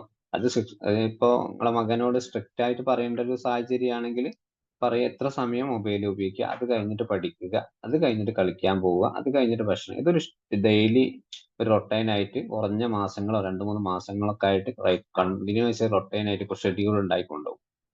അന്നപ്പോൾ അത് അവരെ ഇറിറ്റേറ്റ് ചെയ്യുന്ന രീതിയിലാവരുത്. മുമ്പ് ഞാൻ ഒരു ഒരു ക്ലാസ്സിലിട്ട് പറഞ്ഞിട്ടുണ്ടായെന്ന് തോന്നുന്നു, ഒരു മൊബൈൽ അഡിക്ഷന്റെ കാര്യത്തിൽ. അപ്പോൾ ആ അഡിക്ഷന് നമ്മൾ ആ കുട്ടീനോട്, അന്നൊരു ആ കുട്ടിക്ക് 7-8 വയസ്സായിട്ടുള്ളൂ, പക്ഷെ ആ കുട്ടിയുടെ പാരന്റിനോട് പറഞ്ഞു നമ്മൾ ആ കുട്ടി ഗെയിം കളിക്കുന്ന സമയത്ത് കുട്ടീന്റെ അടുത്ത് പോയിട്ട് ആ കുട്ടീന്റെ മൊബൈൽ നോക്കിയിട്ട് ആ ഗെയിമിനെ കുറിച്ചിട്ട് ഒക്കെ പഠിക്കുക എന്നുള്ള. ആ കുട്ടി പഠിക്കുക എന്നല്ല, കുട്ടീനോട് ചോദിക്കുക ആ ഗെയിം എന്താണ്, ആ ടൂൾസ് എന്താണ് അവിടെ ഉപയോഗിക്കുന്നത് അതിനെപ്പറ്റി. അപ്പൊ ആ കുട്ടി മൊബൈൽ ഉപയോഗിക്കുന്നതിനനുസരിച്ച് നമ്മൾ കുറേ ചോദ്യങ്ങൾ ആ കുട്ടീനോട് ചോദിക്കുക. ആ സമയത്ത് നമ്മൾ ചോദിക്കുന്നത് കാരണം കുട്ടിക്ക് ആ ഒരു ഇറിറ്റേഷൻ ഉണ്ടാവും. ആ ഇറിറ്റേഷൻ സമയത്ത് ചിലപ്പോൾ ഫോൺ വലിച്ചെറിഞ്ഞു പോകും, ചിലപ്പോൾ നമ്മളെ സ്ഥലത്ത് മാറിപ്പോകും. അപ്പൊ ആ കുട്ടി എത്രത്തോളം അതിലേക്ക് ഇറിറ്റേഷൻ, നമ്മൾ അതിങ്ങനെ ചോദ്യങ്ങൾ ആവർത്തിച്ചുകൊണ്ടിരിക്കുക. ഇതൊക്കെ ചെറിയ കുട്ടികളൊക്കെ ആവും. പക്ഷെ വലിയ കുട്ടികൾ നമ്മൾ പറഞ്ഞോണ്ട് തന്നെ ഒരു ഷെഡ്യൂൾ ഉണ്ടാക്കി കൊടുക്കുക. പിന്നെ പുറത്ത് കളിക്കാൻ പോകുന്ന ആളുകളാണ് കൂടുതൽ കളിയിലേക്ക് ഫോക്കസ് ചെയ്യുന്ന ചില സാഹചര്യങ്ങൾ നമ്മൾ ഉണ്ടാക്കി കൊടുക്കുക. അല്ലാണ്ട് ഇപ്പോ ഈ പറയുമ്പോൾ തന്നെ ഈ ഫോൺ ഇവന് സ്വന്തമായിട്ട് ഫോൺ ഉള്ള ആണെങ്കിൽ, അല്ലാത്ത ആളാണെങ്കിൽ എപ്പോഴാണ് ഫോൺ ഉപയോഗിക്കുന്ന സമയത്ത് നമ്മൾ 1-2 ദിവസം ഫോൺ ഒന്ന് മാറ്റി വെച്ച് നോക്കുക. അത് എത്രത്തോളം പോസിബിൾ ആണെന്ന് അറിയില്ല, എന്നാലും ആ സമയത്ത് ഫോൺ ഒന്ന് അങ്ങോട്ടും ഇങ്ങോട്ടും മാറ്റി വെച്ചിട്ട് ചിലപ്പോൾ ഫോൺ കാണുന്നില്ല, അല്ലെങ്കിൽ ഫോൺ സ്വിച്ച് ഓഫ് ആക്കുക. അപ്പൊ ഇപ്പോൾ ചാർജ് തീർന്നൊക്കെ പറയുമ്പോൾ ഇപ്പോൾ അവൻ എന്തെങ്കിലും പഠിക്കാനുള്ള ഒരു പുസ്തകം എടുക്കുകയോ അങ്ങനെയൊക്കെ ചെയ്യാനുള്ള സാധ്യത കൂടുതലാണ്.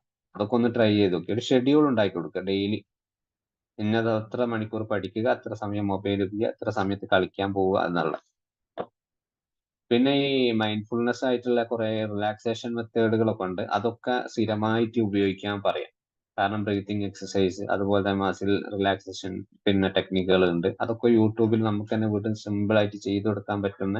അതിനൊന്നും ഇവർ പെട്ടെന്ന് നമ്മളെ മുമ്പിൽ ഇരുന്ന് തരൂല, എന്നാലും പരമാവധി നമുക്ക് ശ്രമിച്ചു നോക്കാം അവർ ചെയ്യിക്കാൻ. അല്ലാണ്ട് പെട്ടെന്ന് നമ്മളൊരു അടുത്ത തന്നെ ഒരു 1-2 വർഷം മുമ്പ് നമ്മൾ പറഞ്ഞില്ലേ, കുട്ടി അമ്മ മൊബൈൽ കൊടുത്തിട്ടില്ല എന്നപ്പോ അതിന്റെ ദേഷ്യത്തിൽ കുട്ടി ജനലിന്റെ കമ്പിൽ കയറി ഒരു ആത്മഹത്യ ചെയ്തിട്ടുണ്ടായിരുന്നു. അപ്പൊ അതൊക്കെ നമ്മൾ വാർത്തകൾ വായിച്ചു. അന്നപ്പോ പെട്ടെന്ന് നമ്മൾ കുട്ടിയുടെ കയ്യിൽ നിന്ന് മൊബൈൽ വാങ്ങി അത് ഒഴിവാക്കാൻ പറ്റില്ല, കുറച്ച് കുറച്ച് കുറച്ച് കൊണ്ടുവരിക. അതിന് ഈ ഷെഡ്യൂൾ നല്ലതാ.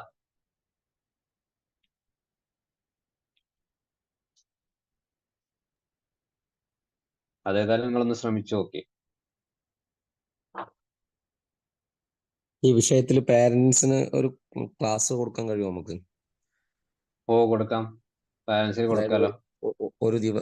ഒരു ദിവസത്തെ ഇതുപോലുള്ള ഒരു ക്ലാസ്. ഇത് ആ, മാഡം പറഞ്ഞത് ഒരു ഒറ്റപ്പെട്ട കേസ് മാത്രമല്ല, മൊത്തം അല്ല, എല്ലാവരും ഫേസ് പ്രശ്നമാണ്. പിന്നെ ഒരുപാട് ഫേസ് ചെയ്യുന്ന കാര്യം. രക്ഷിതാക്കൾ മൊത്തത്തിൽ പറയുന്ന ഒരു കേസാണ് ഈ കേസ്. അപ്പോൾ ഇതുപോലെ അതെ, നമുക്ക് ഒരു വിമുള്ള അക്കാഡമിന്റെ കീഴിൽ ഒരു വൈകുന്നേരത്തെ ഇതുപോലെ ഒരു അത് കൊടുക്കാം. രക്ഷിതാക്കൾ. കാരണം നമ്മൾ ഈ വിമ്പിൾ അക്കാദമിന്റെ ഒരു ഇതിൽ തന്നെ ഒരുപാട് ആളുകൾ നമ്മളുമായിട്ട് പൈസ സാറുമായിട്ട് കോൺടാക്ട് ചെയ്യാറുണ്ട്. ഞാനായിട്ട് ഏറ്റവും കൂടുതൽ മൊബൈൽ അഡിക്ഷൻസ് കേസുകളാണ്. അപ്പൊ അതെ, നമ്മൾ അതെ, ആ കുട്ടി അത് ഏത് സാഹചര്യത്തിലാണ് കുട്ടി, നമ്മൾ ഏതൊരു അഡിക്ഷനും വരുമ്പോൾ നമ്മളൊരു ബിഹൈൻഡ് ആയിട്ടൊരു പ്രശ്നങ്ങളാണ്. പണ്ട് നമ്മളൊക്കെ നമ്മുടെ കുട്ടികൾ എന്നൊക്കെ ചിലപ്പോൾ നമുക്കൊരു ഒരു ഫ്രീ ടൈം കിട്ടാൻ വേണ്ടി ചെറിയ കുട്ടികൾ തന്നെ മൊബൈൽ കൊടുത്ത് ശീലാക്കിയവരാണ് നമ്മൾ പാരന്റ്. അന്നപ്പോ ഏത് സാഹചര്യത്തിലാണ് ആ കുട്ടിക്ക് ഈ മൊബൈൽ അഡിക്ഷൻ വന്നിട്ടുള്ളത്? ചിലപ്പോൾ കൊറോണ സമയത്തൊക്കെ കുട്ടികൾ കൂടുതൽ ഓൺലൈൻ ക്ലാസ്സുകളും ആ സമയത്ത് കുറെ ഉണ്ടായിരുന്നു അഡിക്ഷന്. ആ കുട്ടിക്ക് ഇപ്പോഴും ആങ്സൈറ്റിയും കാര്യങ്ങളൊക്കെ എപ്പോഴും ഉണ്ടാവും. അവർ പൂർണ്ണമായും അതുവരെ മോചിതനായിട്ടുണ്ടാവും. ആ സമയത്ത് ഉണ്ടായ കുറെ കുട്ടികൾ ഇപ്പോഴും അഡിക്ഷന് മാറിയിട്ടുമില്ല. അന്നപ്പോ എന്തെങ്കിലും ഒരു സാഹചര്യം ഉണ്ടാവും ഈ കുട്ടിക്ക് ഈ മൊബൈലിലേക്ക് വരാനോ, അല്ലെങ്കിൽ മൊബൈൽ ഇപ്പോഴത്തെ ജനറേഷൻ ചെറിയ ഒരു വയസ്സ് കഴിഞ്ഞാൽ തന്നെ കുട്ടിക്ക് മൊബൈൽ നിർബന്ധം. പക്ഷെ എന്തെങ്കിലും ഒരു റീസൺ നമ്മളെ പാരന്റ് ആയിട്ട് അവിടെ ഉണ്ടാക്കി വെച്ചിട്ടുണ്ട്. ആ റീസൺ നമ്മൾ കണ്ടെത്താം. ആ കണ്ടെത്തി കഴിഞ്ഞാൽ ആ കുട്ടിയെ പൂർണ്ണമായിട്ട് ഞാൻ പറഞ്ഞ പോലെ ചെറിയതായിട്ട് നമുക്ക് ഒരു ഷോർട്ട് ടേം കോഴ്സ് പോലെ ചെറിയത് കാര്യങ്ങൾ, ചെറിയ കുട്ടികൾക്ക് ആണെങ്കിൽ 5-6 വയസ്സുള്ളത് നമുക്ക് പെട്ടെന്ന് മാറ്റിയെടുക്കാൻ പറ്റും. കാരണം അവർക്ക് ചെറിയ ഗിഫ്റ്റുകൾ കൊടുക്കുക, പിന്നെ ഇന്ന സമയത്ത് കളിക്കാൻ പോയാൽ നമ്മൾ ഒരു CBTയിൽ ഒരു ടെക്നിക്ക് ഉണ്ട് പറയുമ്പോൾ, ഇന്ന സമയത്ത് ഇത്ര സമയം കളിച്ചു കഴിഞ്ഞാൽ നിനക്ക് മൊബൈൽ ഇത്ര സമയം കിട്ടും.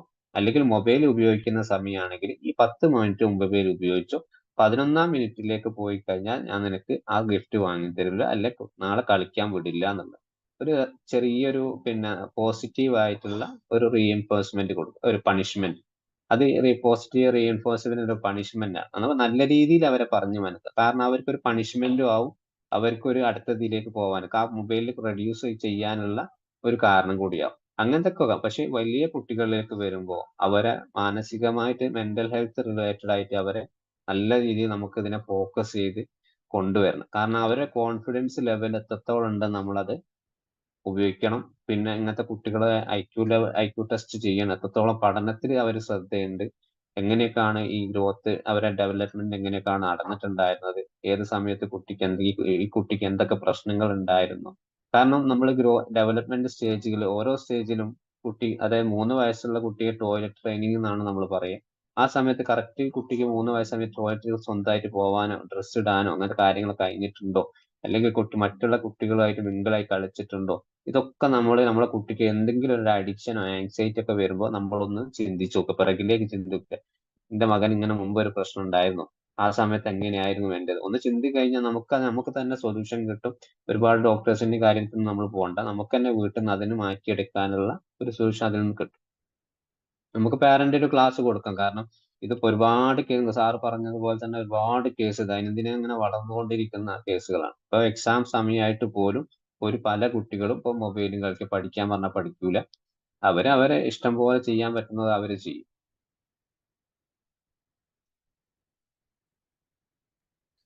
ശരിക്കും നമ്മുടെ ഈ ക്ലാസ് തന്നെ ഈ പരീക്ഷയ്ക്ക് ഒരു 3-4 ദിവസം മുമ്പാണെങ്കിൽ ഒന്നുകൂടി ഉപകാരപ്രദമായിരുന്നു. ഇപ്പൊ ഓൾറെഡി എക്സാം സ്റ്റാർട്ട് ചെയ്തു. അതെ, എക്സാം ഓൾറെഡി സ്റ്റാർട്ട് ചെയ്തു. അതെ, അതുകൊണ്ട് നമുക്ക് എന്തായാലും കുഴപ്പമില്ല. പക്ഷെ ഒരു 4 ദിവസം മുമ്പ് അത് നടക്കുകയായിരുന്നെങ്കിൽ ഇതിന്റെ ഇരട്ടി പ്രയോജനം ഉണ്ടായിരുന്നു എന്നുള്ള. അതെന്ന് വെച്ചാല് ഞങ്ങൾ മുമ്പേ പ്ലാൻ ചെയ്തത്, പക്ഷേ ഓരോ ഷെഡ്യൂള് നമ്മളെ വിംബിൾ അക്കാദമിന്റെ ഓരോ ഷെഡ്യൂൾ ഉണ്ടല്ലോ, ആ ഷെഡ്യൂൾ അനുസരിച്ചിട്ടാണ് പോയിക്കൊണ്ടത്. പ്രത്യേകിച്ച് ഞാൻ വേറെ ഡ്യൂട്ടി എടുക്കുന്നപ്പോൾ എന്റെ ഷെഡ്യൂൾ മാറും. എന്നാൽ ചില പ്രയാസങ്ങൾ അങ്ങനെ ഉണ്ടായിരുന്നു. അതുകൊണ്ടാണ് ഇത് ഇങ്ങനെ വന്നത്. ഞങ്ങൾ ഒരു ആഴ്ച മുമ്പേ നടത്തണം എന്നുള്ളത് ഉണ്ടായിരുന്നു. എനിക്കും ഇവിടെ ചില പ്രശ്നങ്ങളൊക്കെ ഉണ്ടായി. അതുകൊണ്ടാണ് ഈ ക്ലാസ്സസ് നീണ്ടുപോയത്. Okay okay okay okay sir കേൾക്കുന്നുണ്ടോ? കേൾക്കുന്നുണ്ട്, പറഞ്ഞോ. എന്റെ മോന് 7th പഠിക്കുന്നത്. അവനക്ക് ഒട്ടും ഇഷ്ടല്ല, സ്കൂളിൽ പോവാനേ ഇഷ്ടല്ല. പഠനകാര്യത്തിലും വളരെ ബാക്കിലാണ്. ഈ പറഞ്ഞതുപോലെ മൊബൈൽ അഡിക്ഷൻ എന്ന് പറയുന്നത് എന്റെ ഫോണിട്ട് കളിക്കില്ല, ഉപ്പാന്റെ ഉമ്മാന്റെ ഫോണ്. അത് തറവാട്ട് പോയിട്ട് അവിടെ മാത്രമേ ഉള്ളൂ കുട്ടിയായിട്ട്. അതുകൊണ്ട് തന്നെ അവര് കുറച്ചു നേരം കൊടുക്കും. പക്ഷെ ആ കൊടുക്കുന്ന സ്വഭാവമാവില്ല തിരിച്ചു വാങ്ങുമ്പോഴ്. ഒരു 10 മിനിറ്റ് 15 മിനിറ്റ് എന്ന് പറഞ്ഞു കൊടുത്താലും അത് ചിലപ്പോ 1 മണിക്കൂർ വരെ ഞാനിവിടെ ആയിരിക്കും. തറവാട്ടിൽ അവന് കളിക്കുന്നോണ്ട് തന്നെ എനിക്കത് അറിയൂല. ചിലപ്പോ എനിക്ക് വിളിച്ച് പറയുമ്പോഴാണ് ഞാൻ അറിയുന്നത് അവന് ഫോണിലാണ് എന്നുള്ളത്. പഠിക്കാൻ സ്കൂൾക്ക് പോവാൻ ഇഷ്ടമല്ല. സ്കൂളിൽ ഞാൻ ഒരു പാരന്റ്സ് മീറ്റിങ്ങിന് പോയാലും അവനെ പറ്റി ഫുൾ കംപ്ലൈന്റ് ആണ്. റെസ്റ്റ്ലെസ് ആണ്. എന്തുകൊണ്ടാണ് സ്കൂളിൽ പോകാൻ അവനോട് എന്തെങ്കിലും നിങ്ങൾ ചോദിച്ചിട്ടുണ്ടായിരുന്നു? അത് ടീച്ചേഴ്സ് അത് അവിടെ അടങ്ങിയിരിക്കുന്നില്ല എന്നാണ് ടീച്ചേഴ്സിന്റെ മെയിൻ പരാതി. ക്ലാസ്സിൽ അടങ്ങിയിരിക്കണില്ല. പിന്നെ ബുക്സ് നോട്ട്സ് ഒന്നും കംപ്ലീറ്റ് അല്ല. അങ്ങനെ ഒരു പിന്നെ പറഞ്ഞോളൂ. അങ്ങനെ ഫുൾ കംപ്ലൈന്റ് ആണ് അവനെ പറ്റിയുള്ളത്. അപ്പം എന്താ സ്കൂളിൽ പോകാൻ ഇഷ്ടമില്ലാത്തതെന്ന് ചോദിച്ചാൽ അവൻ പറയും ടീച്ചർമാര് അവന് എഴുതുമ്പം കുട്ടികളായിട്ടായാലും ടീച്ചേഴ്സിനായിട്ടായാലും അവനോട് ദേഷ്യപ്പെട്ട് സംസാരിച്ചു കഴിഞ്ഞാല് അവന് പെട്ടെന്ന് നമ്മളോടും ഷൗട്ട് ചെയ്യും. കുറച്ചു നേരത്തേക്ക് ഭയങ്കരമായിട്ട് ഒരു ബുദ്ധിമുട്ടാണ്. പക്ഷെ നന്നായിട്ട് നമ്മൾ സോപ്പിട്ട് സംസാരിക്കണമെങ്കിൽ മാത്രമേ അവന് ആ ഒരു ഇതിൽ കൊണ്ടുപോകാൻ പറ്റുന്നുള്ളൂ, ഹാൻഡിൽ ചെയ്യാൻ പറ്റുന്നുള്ളൂ എനിക്ക്. പിന്നെ ഈ സ്കൂളുകളിൽ പല ടീച്ചേഴ്സിന് ഉണ്ടാവും. ഈ കുട്ടികൾ ഒരു ദിവസം എന്തെങ്കിലും കളി അടങ്ങിയിരിക്കാതെ ഇപ്പൊ എഴുന്നേറ്റ് കുട്ടികൾ അങ്ങോട്ടൊക്കെ ചെയ്ത് കഴിഞ്ഞാൽ അപ്പം തന്നെ ചില ടീച്ചേഴ്സ് ഉണ്ട് ഈ കുട്ടിക്ക് ADHD ആണെന്ന് അവരങ്ങോട്ട് തീരുമാനിക്കുകയാണ്. അപ്പൊ ഒരു കുട്ടിയെ ഉദാഹരണം ഒരു ബിഹേവിയർ ഇഷ്യൂസ് ആയിട്ട് വന്നപ്പോൾ അടുത്തൊരു കുട്ടി, നിങ്ങൾ അതേ കുട്ടീൻ്റെ ഒരു കുട്ടിയായിട്ട് വന്നു. ആ കുട്ടിയുടെ ടീച്ചർ സംസാരിച്ച കുട്ടിയോട് പറഞ്ഞു, കുട്ടിയോട് ഞാൻ ചോദിച്ചു, ടീച്ചർ പറയുന്നത് ആ കുട്ടി മറ്റുള്ള കുട്ടികളെ എപ്പോഴും ഉപദ്രവിക്കുന്നു എന്നാണ്. അന്നപ്പോ മറ്റുള്ളവരെ ഉപദ്രവിക്കുന്നു എന്ന് പറയുമ്പോൾ ഒരു സാധാരണ ഒരു കുട്ടിയെ ഒരു വട്ടം തല്ലിക്കഴിഞ്ഞാൽ അത് ഒരു വിഷയമല്ല. കാരണം എന്തെങ്കിലും ഒരു റീസൺ ഉണ്ടാവും. ചിലപ്പോൾ ആ കുട്ടി ചിലപ്പോൾ ഇങ്ങോട്ട് നുള്ളിയിട്ടുണ്ടാവും, കാല് ചവിട്ടിപ്പോയപ്പോൾ വേദന ഉണ്ടാവും. പക്ഷെ റിപ്പീറ്റഡ് ആയിട്ട് ബിഹേവിയർ ഉണ്ടാകുമ്പോൾ ഈ കുട്ടി എന്തുകൊണ്ടാണ് മറ്റുള്ളവരെ ഉപദ്രവിക്കുന്നു എന്നുള്ളത് നമുക്കൊന്നറിയാം. പക്ഷെ ആ കേസിൽ നമ്മൾ ആ സ്കൂൾ ടീച്ചറുമായിട്ട് കാര്യങ്ങൾ പറഞ്ഞപ്പോൾ കുട്ടിക്ക് ADHD തന്നെയാണ്, എല്ലാവിധ സാധനങ്ങളൊക്കെ നശിപ്പിക്കുന്നുണ്ട്, മറ്റേതൊക്കെ ഉണ്ട്.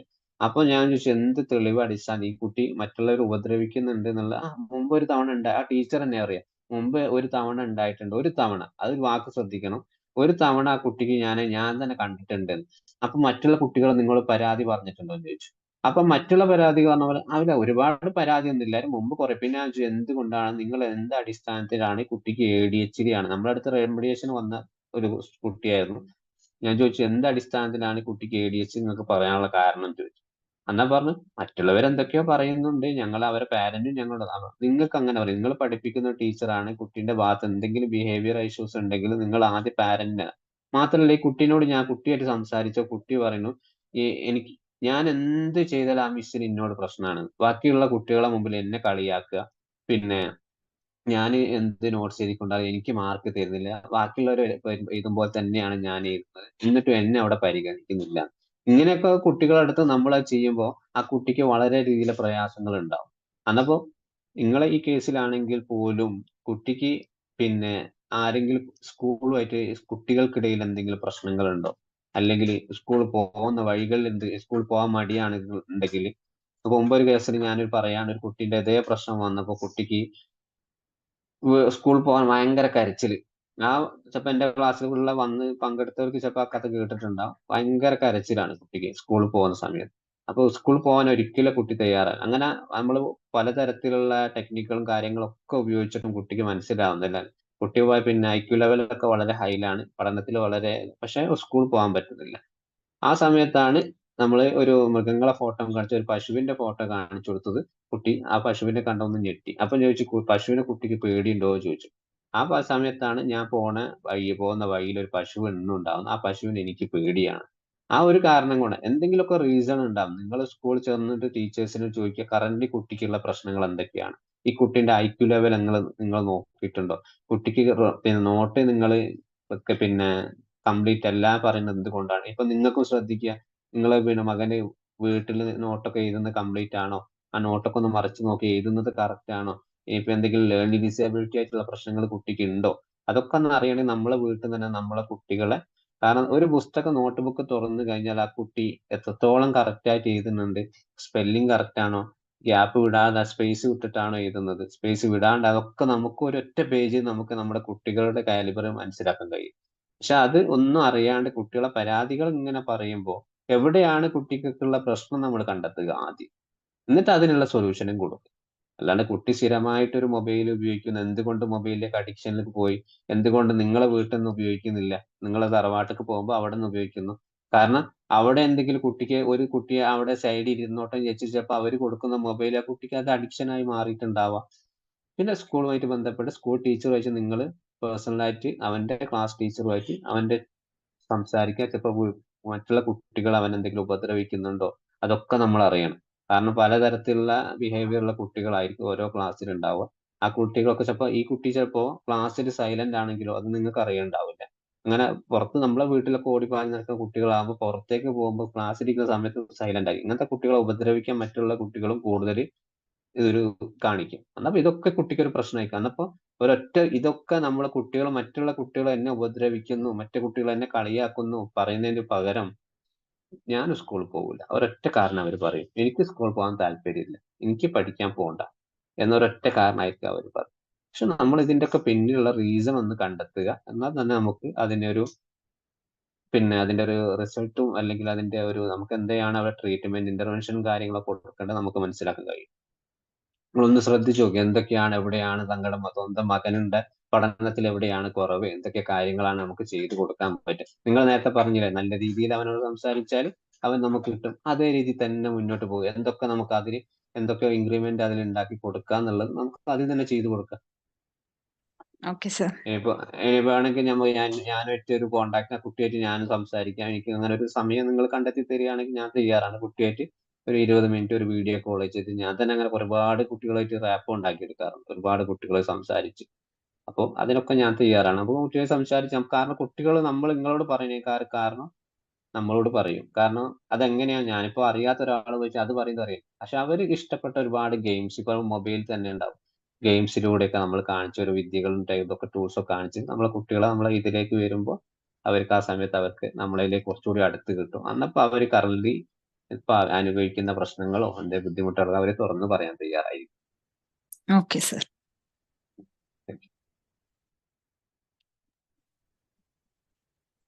ഹലോ, പറഞ്ഞോളൂ സാർ. നമ്മൾ ഈ വെക്കേഷൻ വരികയാണല്ലോ, അപ്പൊ ഒരു 10 ദിവസത്തെ വെക്കേഷൻ വരുമ്പോ എങ്ങനെ ഫലപ്രദമായിട്ട് ഈ വെക്കേഷൻ ഉപയോഗിക്കാം എന്നുള്ള നിലയ്ക്ക് ക്ലാസ് രക്ഷിതാക്കൾക്കും അതുപോലെ ചിരിയുടെ കാലാണ് 10 ദിവസം എങ്കിലും നമുക്കത് ഈ ഒരു അക്കാഡമിക് ടച്ച് വിടാതെ എങ്ങനെ കൊണ്ടു നടക്കാന്നുള്ളതിനെ കുറിച്ച് വല്ല ക്ലാസ്സുകളൊക്കെ സംഘടിപ്പിക്കാൻ കഴിയുമോ? കൊടുക്കാലോ. പക്ഷെ ഇപ്രാവശ്യം ഇനി വെക്കേഷൻ ഇല്ലാന്ന് കേട്ടല്ലോ, ഓണത്തിന് ലീവ് ഇല്ലാന്നോ അങ്ങനത്തെ ഇപ്പൊ കഴിഞ്ഞ കുറെ ലീവ് ഉള്ളത് കൊണ്ട് വെക്കേഷൻ ലീവ് 1-2 ദിവസത്തിൽ ഓണത്തിന്റെ ദിവസം മാത്രമേ ലീവ് ഉള്ളൂ എന്ന് കേട്ടു. അല്ലെ, നമുക്ക് ക്ലാസ് കൊടുക്കാൻ പ്രശ്നമില്ല. ഒരു പാരന്റ് മീറ്റിംഗ്സ് പോലെ നമുക്ക് ചെയ്യാം. പിന്നേക്ക് ഉപകാരപ്പെടുമല്ലോ. അതെ അതെ, അത് നമ്മളെന്തായാലും പൈസ സാറുമായിട്ടൊന്ന് കോണ്ടാക്ട് ചെയ്ത് നമ്മൾ അതിന്റെ ഷെഡ്യൂൾ ചെയ്യും. അപ്പൊ അതിനനുസരിച്ച് നമുക്ക് കൊടുക്കാം. ഇനിയിപ്പോ ടൈം കഴിഞ്ഞാൽ പോലും പ്രശ്നങ്ങളൊന്നുമില്ല. ഈ വെക്കേഷൻ സമയത്ത് ഞാൻ അതുമായിട്ട് പറയുമ്പോ വെക്കേഷൻ ഇല്ല എന്നുള്ളത് പറയുന്നത് ഇല്ല, അങ്ങനെയല്ല.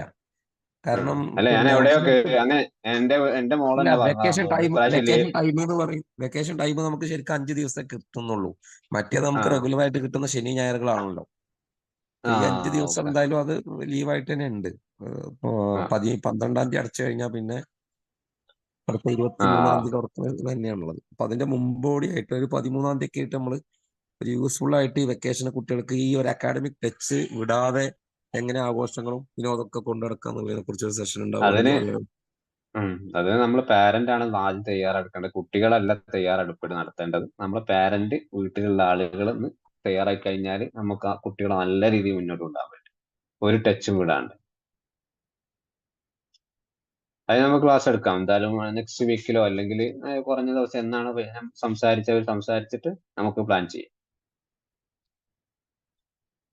പിന്നെ എക്സാമിന്റെ ഒരു ആക്സൈറ്റി ഞാൻ പറഞ്ഞില്ല, ഈ 5 മോഡൽസ് നിങ്ങളൊന്ന് എഴുതി വെച്ചോളാണ് കേട്ടോ. അത് എല്ലാത്തിനും നമുക്ക് ഉപകാരപ്പെടുന്ന ഒരു സാധനമാണ്. ഇനിയിപ്പോ നമ്മുടെ എക്സാം എഴുതാൻ പോവുകയാണെങ്കിൽ ഞാൻ ഞാൻ തന്നെ ഒരുപാട് എക്സാമിന് ആ ടെക്നിക്ക് ഉപയോഗിച്ച് ഞങ്ങളൊക്കെ ഒരുപാട് ഉപയോഗിച്ച ആളുകളാണ്. അപ്പൊ മറ്റുള്ള ആളുകൾ പറഞ്ഞു തരുമ്പോൾ നമ്മൾ അതൊരു എക്സ്പീരിയൻസ് കൂടി ലൈഫിൽ ഞാനൊക്കെ വന്നത്തെ ഒരു വൈവന്റെ ഒരു എക്സ്പീരിയൻസ് പറഞ്ഞില്ല, ആ സമയത്ത് ഞാനൊക്കെ അനുഭവിച്ചത് പിന്നീട് അവര് എന്നൊരു ടെക്നിക്ക് ആ സമയത്ത് പഠിപ്പിച്ചിട്ടുണ്ടോ, അത് പിന്നീട് എനിക്കത് യൂട്ടിലൈസ് ചെയ്യാൻ പറ്റി. ഞാനത് മറ്റുള്ള ആളുകൾ കൊടുക്കുമ്പോൾ അതിന് ആ മെത്തേഡിന് അത്രയും വാല്യൂ ഉണ്ട്. കാരണം നമുക്ക് 5 ബാരിസ് എവിടെ സിസ്റ്റമാറ്റിക് നിങ്ങൾ ഇന്ന് തന്നെ പോയിട്ട് നിൽക്കേണ്ട ഒരു ഗൂഗിൾ എന്ന് വെച്ചപ്പോ കിട്ടിക്കോളണമെന്നില്ല. അതിപ്പോ നമ്മളെ ഇപ്പൊ കേരളത്തിൽ അത്രയും സൈക്കോളജി മേഖലയിൽ ഒരാൾ ക്രിയേറ്റിവിറ്റിയാണ്.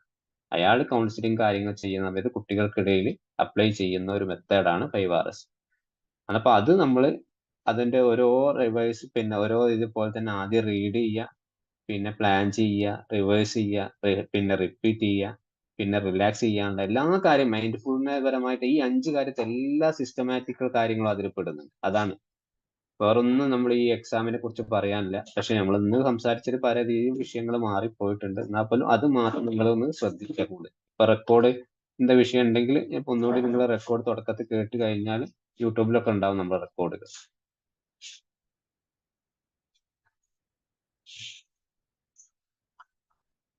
ഓക്കെ, എന്നാൽ ഇനിയിപ്പോ ആർക്കും ചോദിക്കാനൊന്നും ഇല്ലാന്ന് വിചാരിക്കുന്നു. നമുക്കിനി അടുത്ത ക്ലാസ്സിൽ കാണാം. ഇനിയിപ്പോ നമുക്ക് വൈൻഡപ്പ് ചെയ്യല്ലേ സാറേ?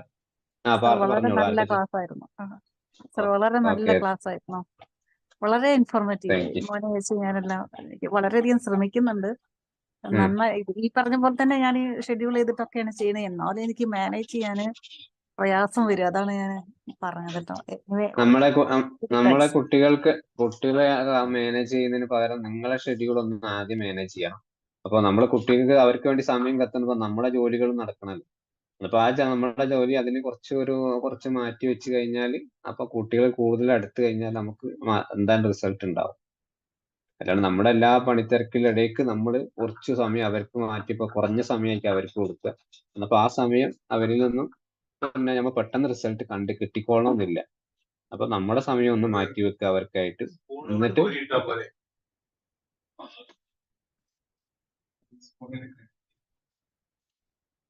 ഓക്കെ സാറ്, നമുക്ക് വൈൻഡപ്പ് ചെയ്യാം അല്ലേ? വൈൻഡപ്പ് ചെയ്യാം.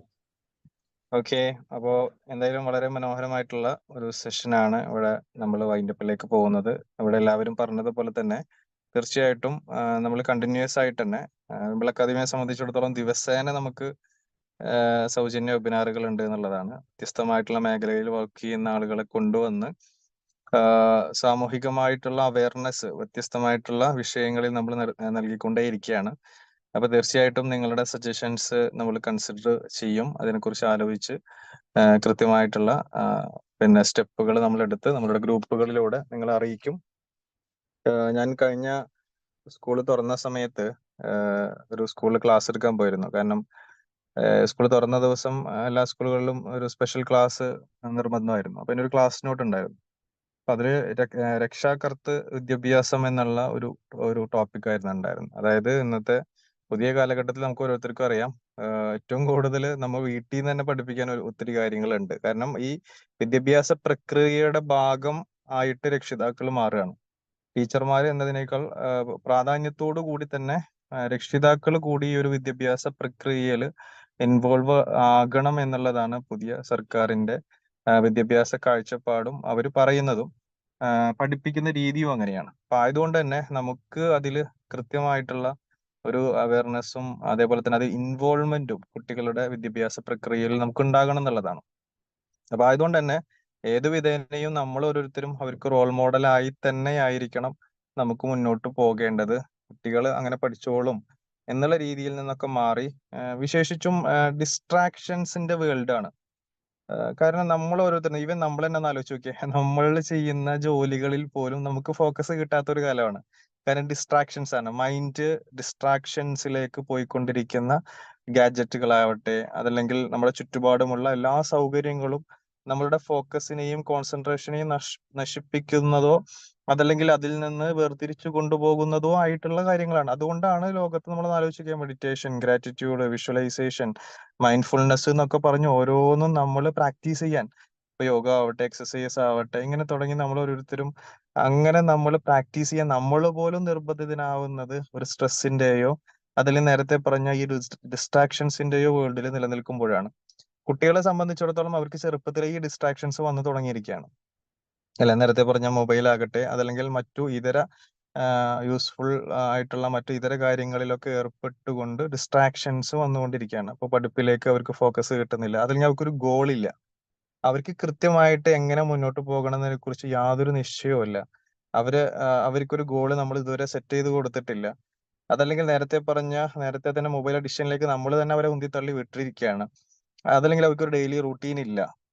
അങ്ങനെ തുടങ്ങി പല വിധത്തിൽ അവരെ ഡിസ്ട്രാക്റ്റഡ് ആയി നിൽക്കുകയാണ്. അപ്പൊ അതിനെ നമ്മൾ വളരെ കാര്യക്ഷമമായി, നമ്മുടെ കുട്ടികൾ ഇൻഡിവിജ്വൽ ആണ്, അവർക്ക് കൊടുക്കുന്ന ഒരു ഇന്റർവെൻഷൻ എന്ന് പറയുന്നത് നമ്മൾ തന്നെയാണ് തീരുമാനിക്കേണ്ടത്. കാരണം വേറൊരു കുട്ടിക്ക് കൊടുക്കുന്ന ഇന്റർവെൻഷൻ നമ്മുടെ കുട്ടിക്ക് കൊടുക്കാൻ പറ്റില്ല. കാരണം ഓരോ കുട്ടികൾക്കും അവരുടെ സാഹചര്യങ്ങൾ പരിഗണിച്ചുകൊണ്ട് തന്നെ ആയിരിക്കണം അവരെ അനാലിസിസ് ചെയ്ത് അവർക്ക് എന്താണ് നമ്മൾ കൊടുക്കേണ്ടത്. അപ്പോൾ ഒരു രക്ഷിതാവിനെ സംബന്ധിച്ചിടത്തോളം എപ്പോഴും നമ്മളതിൽ കൃത്യമായ ഒരു ഫോക്കസ് ഉണ്ടായി ചെറുപ്പത്തിലേ തന്നെ ഒരുപാട് കാര്യം, ഈവൻ സെൽഫ് ഡിസിപ്ലിൻ അല്ലെ, സെൽഫ് ഡിസിപ്ലിൻ പോലും അത് ഈവൻ കുട്ടികളിൽ മാത്രമല്ല വലിയവരിൽ പോലും സെൽഫ് ഡിസിപ്ലിൻ ഇല്ലെങ്കിൽ അവിടെ നിന്ന് അങ്ങോട്ട് അവർക്ക് ഗ്രോത്ത് ഉണ്ടാവില്ല എന്നുള്ളതാണ്. അപ്പോ നമ്മളെപ്പോഴും പറയും മോട്ടിവേഷനേക്കാളൊക്കെ അപ്പുറത്ത് ലൈഫിൽ സക്സസ് ഉണ്ടാവണമെങ്കിൽ സെൽഫ് ഡിസിപ്ലിൻ ആണ്. അപ്പൊ ഇതേപോലെയുള്ള ഒത്തിരി കാര്യങ്ങൾ, ധാർമ്മികമായിട്ടുള്ള മൂല്യങ്ങൾ, വാല്യൂസ്, ഇതൊക്കെ നമ്മൾ ചെറുപ്പത്തിലെ കുട്ടികളെ പഠിപ്പിക്കാൻ ചില സമയങ്ങളിൽ നമുക്ക് നമ്മുടെ സ്കൂളുകളിൽ നിന്ന് കിട്ടാത്ത പലതും നമുക്ക് അവർക്ക് കൊടുക്കേണ്ടി വരും. കമ്മ്യൂണിക്കേഷൻ സ്കിൽസ്, സോഷ്യൽ സ്കിൽസ് അല്ലെ, ഇതൊന്നും നമുക്ക് ചിലപ്പോ പാഠപുസ്തകങ്ങളിൽ നിന്ന് കിട്ടാത്തതാണ്. അതൊക്കെ നമുക്ക് നമ്മുടേതായ രീതിയിൽ നമുക്ക് അവർക്ക് കൊടുക്കാൻ പറ്റണം. ഒരു മനുഷ്യനെ കണ്ടാൽ എങ്ങനെ പെരുമാറണം എന്നത് പോലും നമുക്ക് പഠിപ്പിക്കേണ്ടി വരും. അപ്പൊ ഇവിടെയൊക്കെ നമ്മൾ കൃത്യമായിട്ടുള്ള ഒരു നമ്മൾ തന്നെയാണ് മുന്നിൽ നിൽക്കുന്നത്. നമ്മളെ മക്കളെ നോക്കാൻ നമ്മൾ മാത്രമേ ഉള്ളൂ അല്ലെ എന്ന ഒരു കൃത്യമായ ബോധ്യം നമുക്ക് ഉണ്ടാവുകയും നമ്മളത് പഠിക്കാൻ തയ്യാറാവുക, നമ്മൾ അതിന് വേണ്ടിയിട്ട് സമയം ഇൻവെസ്റ്റ് ചെയ്യുക. അങ്ങനെയാണെങ്കിൽ അതല്ലെങ്കിൽ നമ്മൾ ഒരുപാട് കാലത്തിന് ശേഷം പിന്നീട് ബാക്കിലേക്ക് നോക്കുന്ന സമയത്ത് നമുക്ക് ആ വഴിയിലൂടെ തിരിച്ചു കൊണ്ടുവരുവാൻ ഒരുപാട് കാലതാമസം എടുക്കും. അപ്പോൾ നമ്മൾ ഓരോ ദിവസവും അതാത് കാര്യങ്ങളെ കൃത്യമായി മനസ്സിലാക്കി അതിൽ ഉൾക്കൊണ്ടുകൊണ്ട് നമുക്ക് മുന്നോട്ട് പോകാൻ സാധിക്കണം. അപ്പൊ അങ്ങനെ സാധിക്കുന്ന വിധത്തിലേക്ക് നമുക്ക് പരിവർത്തനം ഉണ്ടാകാൻ സാധിക്കട്ടെ. ആ ഒരു അവയർനെസ്സിലേക്ക് നമുക്ക് എത്തട്ടെ. നമ്മളെ മക്കളെയും നമ്മളെയും ഒക്കെ അത്തരത്തിൽ നമുക്ക് മുന്നോട്ട് കൊണ്ടുപോകാൻ നമുക്ക് സാധിക്കട്ടെ എന്ന് ആശംസിച്ചുകൊണ്ടും പ്രാർത്ഥിച്ചുകൊണ്ടും ഇന്നത്തെ നമ്മുടെ സെഷൻ ലീഡ് ചെയ്ത എൻ്റെ സുഹൃത്തും അതേപോലെ തന്നെ കൺസൾട്ടന്റ് സൈക്കോളജിസ്റ്റുമായിട്ടുള്ള നിസാവ് സാറിന് എല്ലാവിധ സന്തോഷങ്ങളും അറിയിക്കുന്നു. അതേപോലെ തന്നെ നമ്മുടെ ഈ ഒരു സെഷനിൽ എത്തിച്ചേരുകയും ചോദ്യങ്ങൾ ചോദിക്കുകയും ഇന്ററാക്ഷൻസിൽ പങ്കെടുക്കുകയും അതേപോലെ തന്നെ ഇവിടെ സൈലന്റ് ആയിരുന്ന് കേൾക്കുകയും ഒക്കെ ചെയ്ത എല്ലാവർക്കും ഹൃദയത്തിന്റെ അകത്ത് നിന്നുള്ള സന്തോഷം അറിയിച്ചുകൊണ്ട് തീർച്ചയായിട്ടും ഇനിയും വ്യത്യസ്തമായിട്ടുള്ള പ്രോഗ്രാമുകൾ ഓരോ ദിവസവും ഉണ്ടാവും. നിങ്ങൾ എല്ലാവരും പങ്കെടുക്കണമെന്ന് ഉണർത്തിക്കൊണ്ട് ഇന്നത്തെ സെഷൻ ഇവിടെ വൈൻഡപ്പ് ചെയ്തതായിട്ട് അറിയിക്കുകയാണ്. എല്ലാവർക്കും ഒരിക്കൽ കൂടി സന്തോഷങ്ങൾ അറിയിക്കുന്നു. Thank you so much. Bye bye.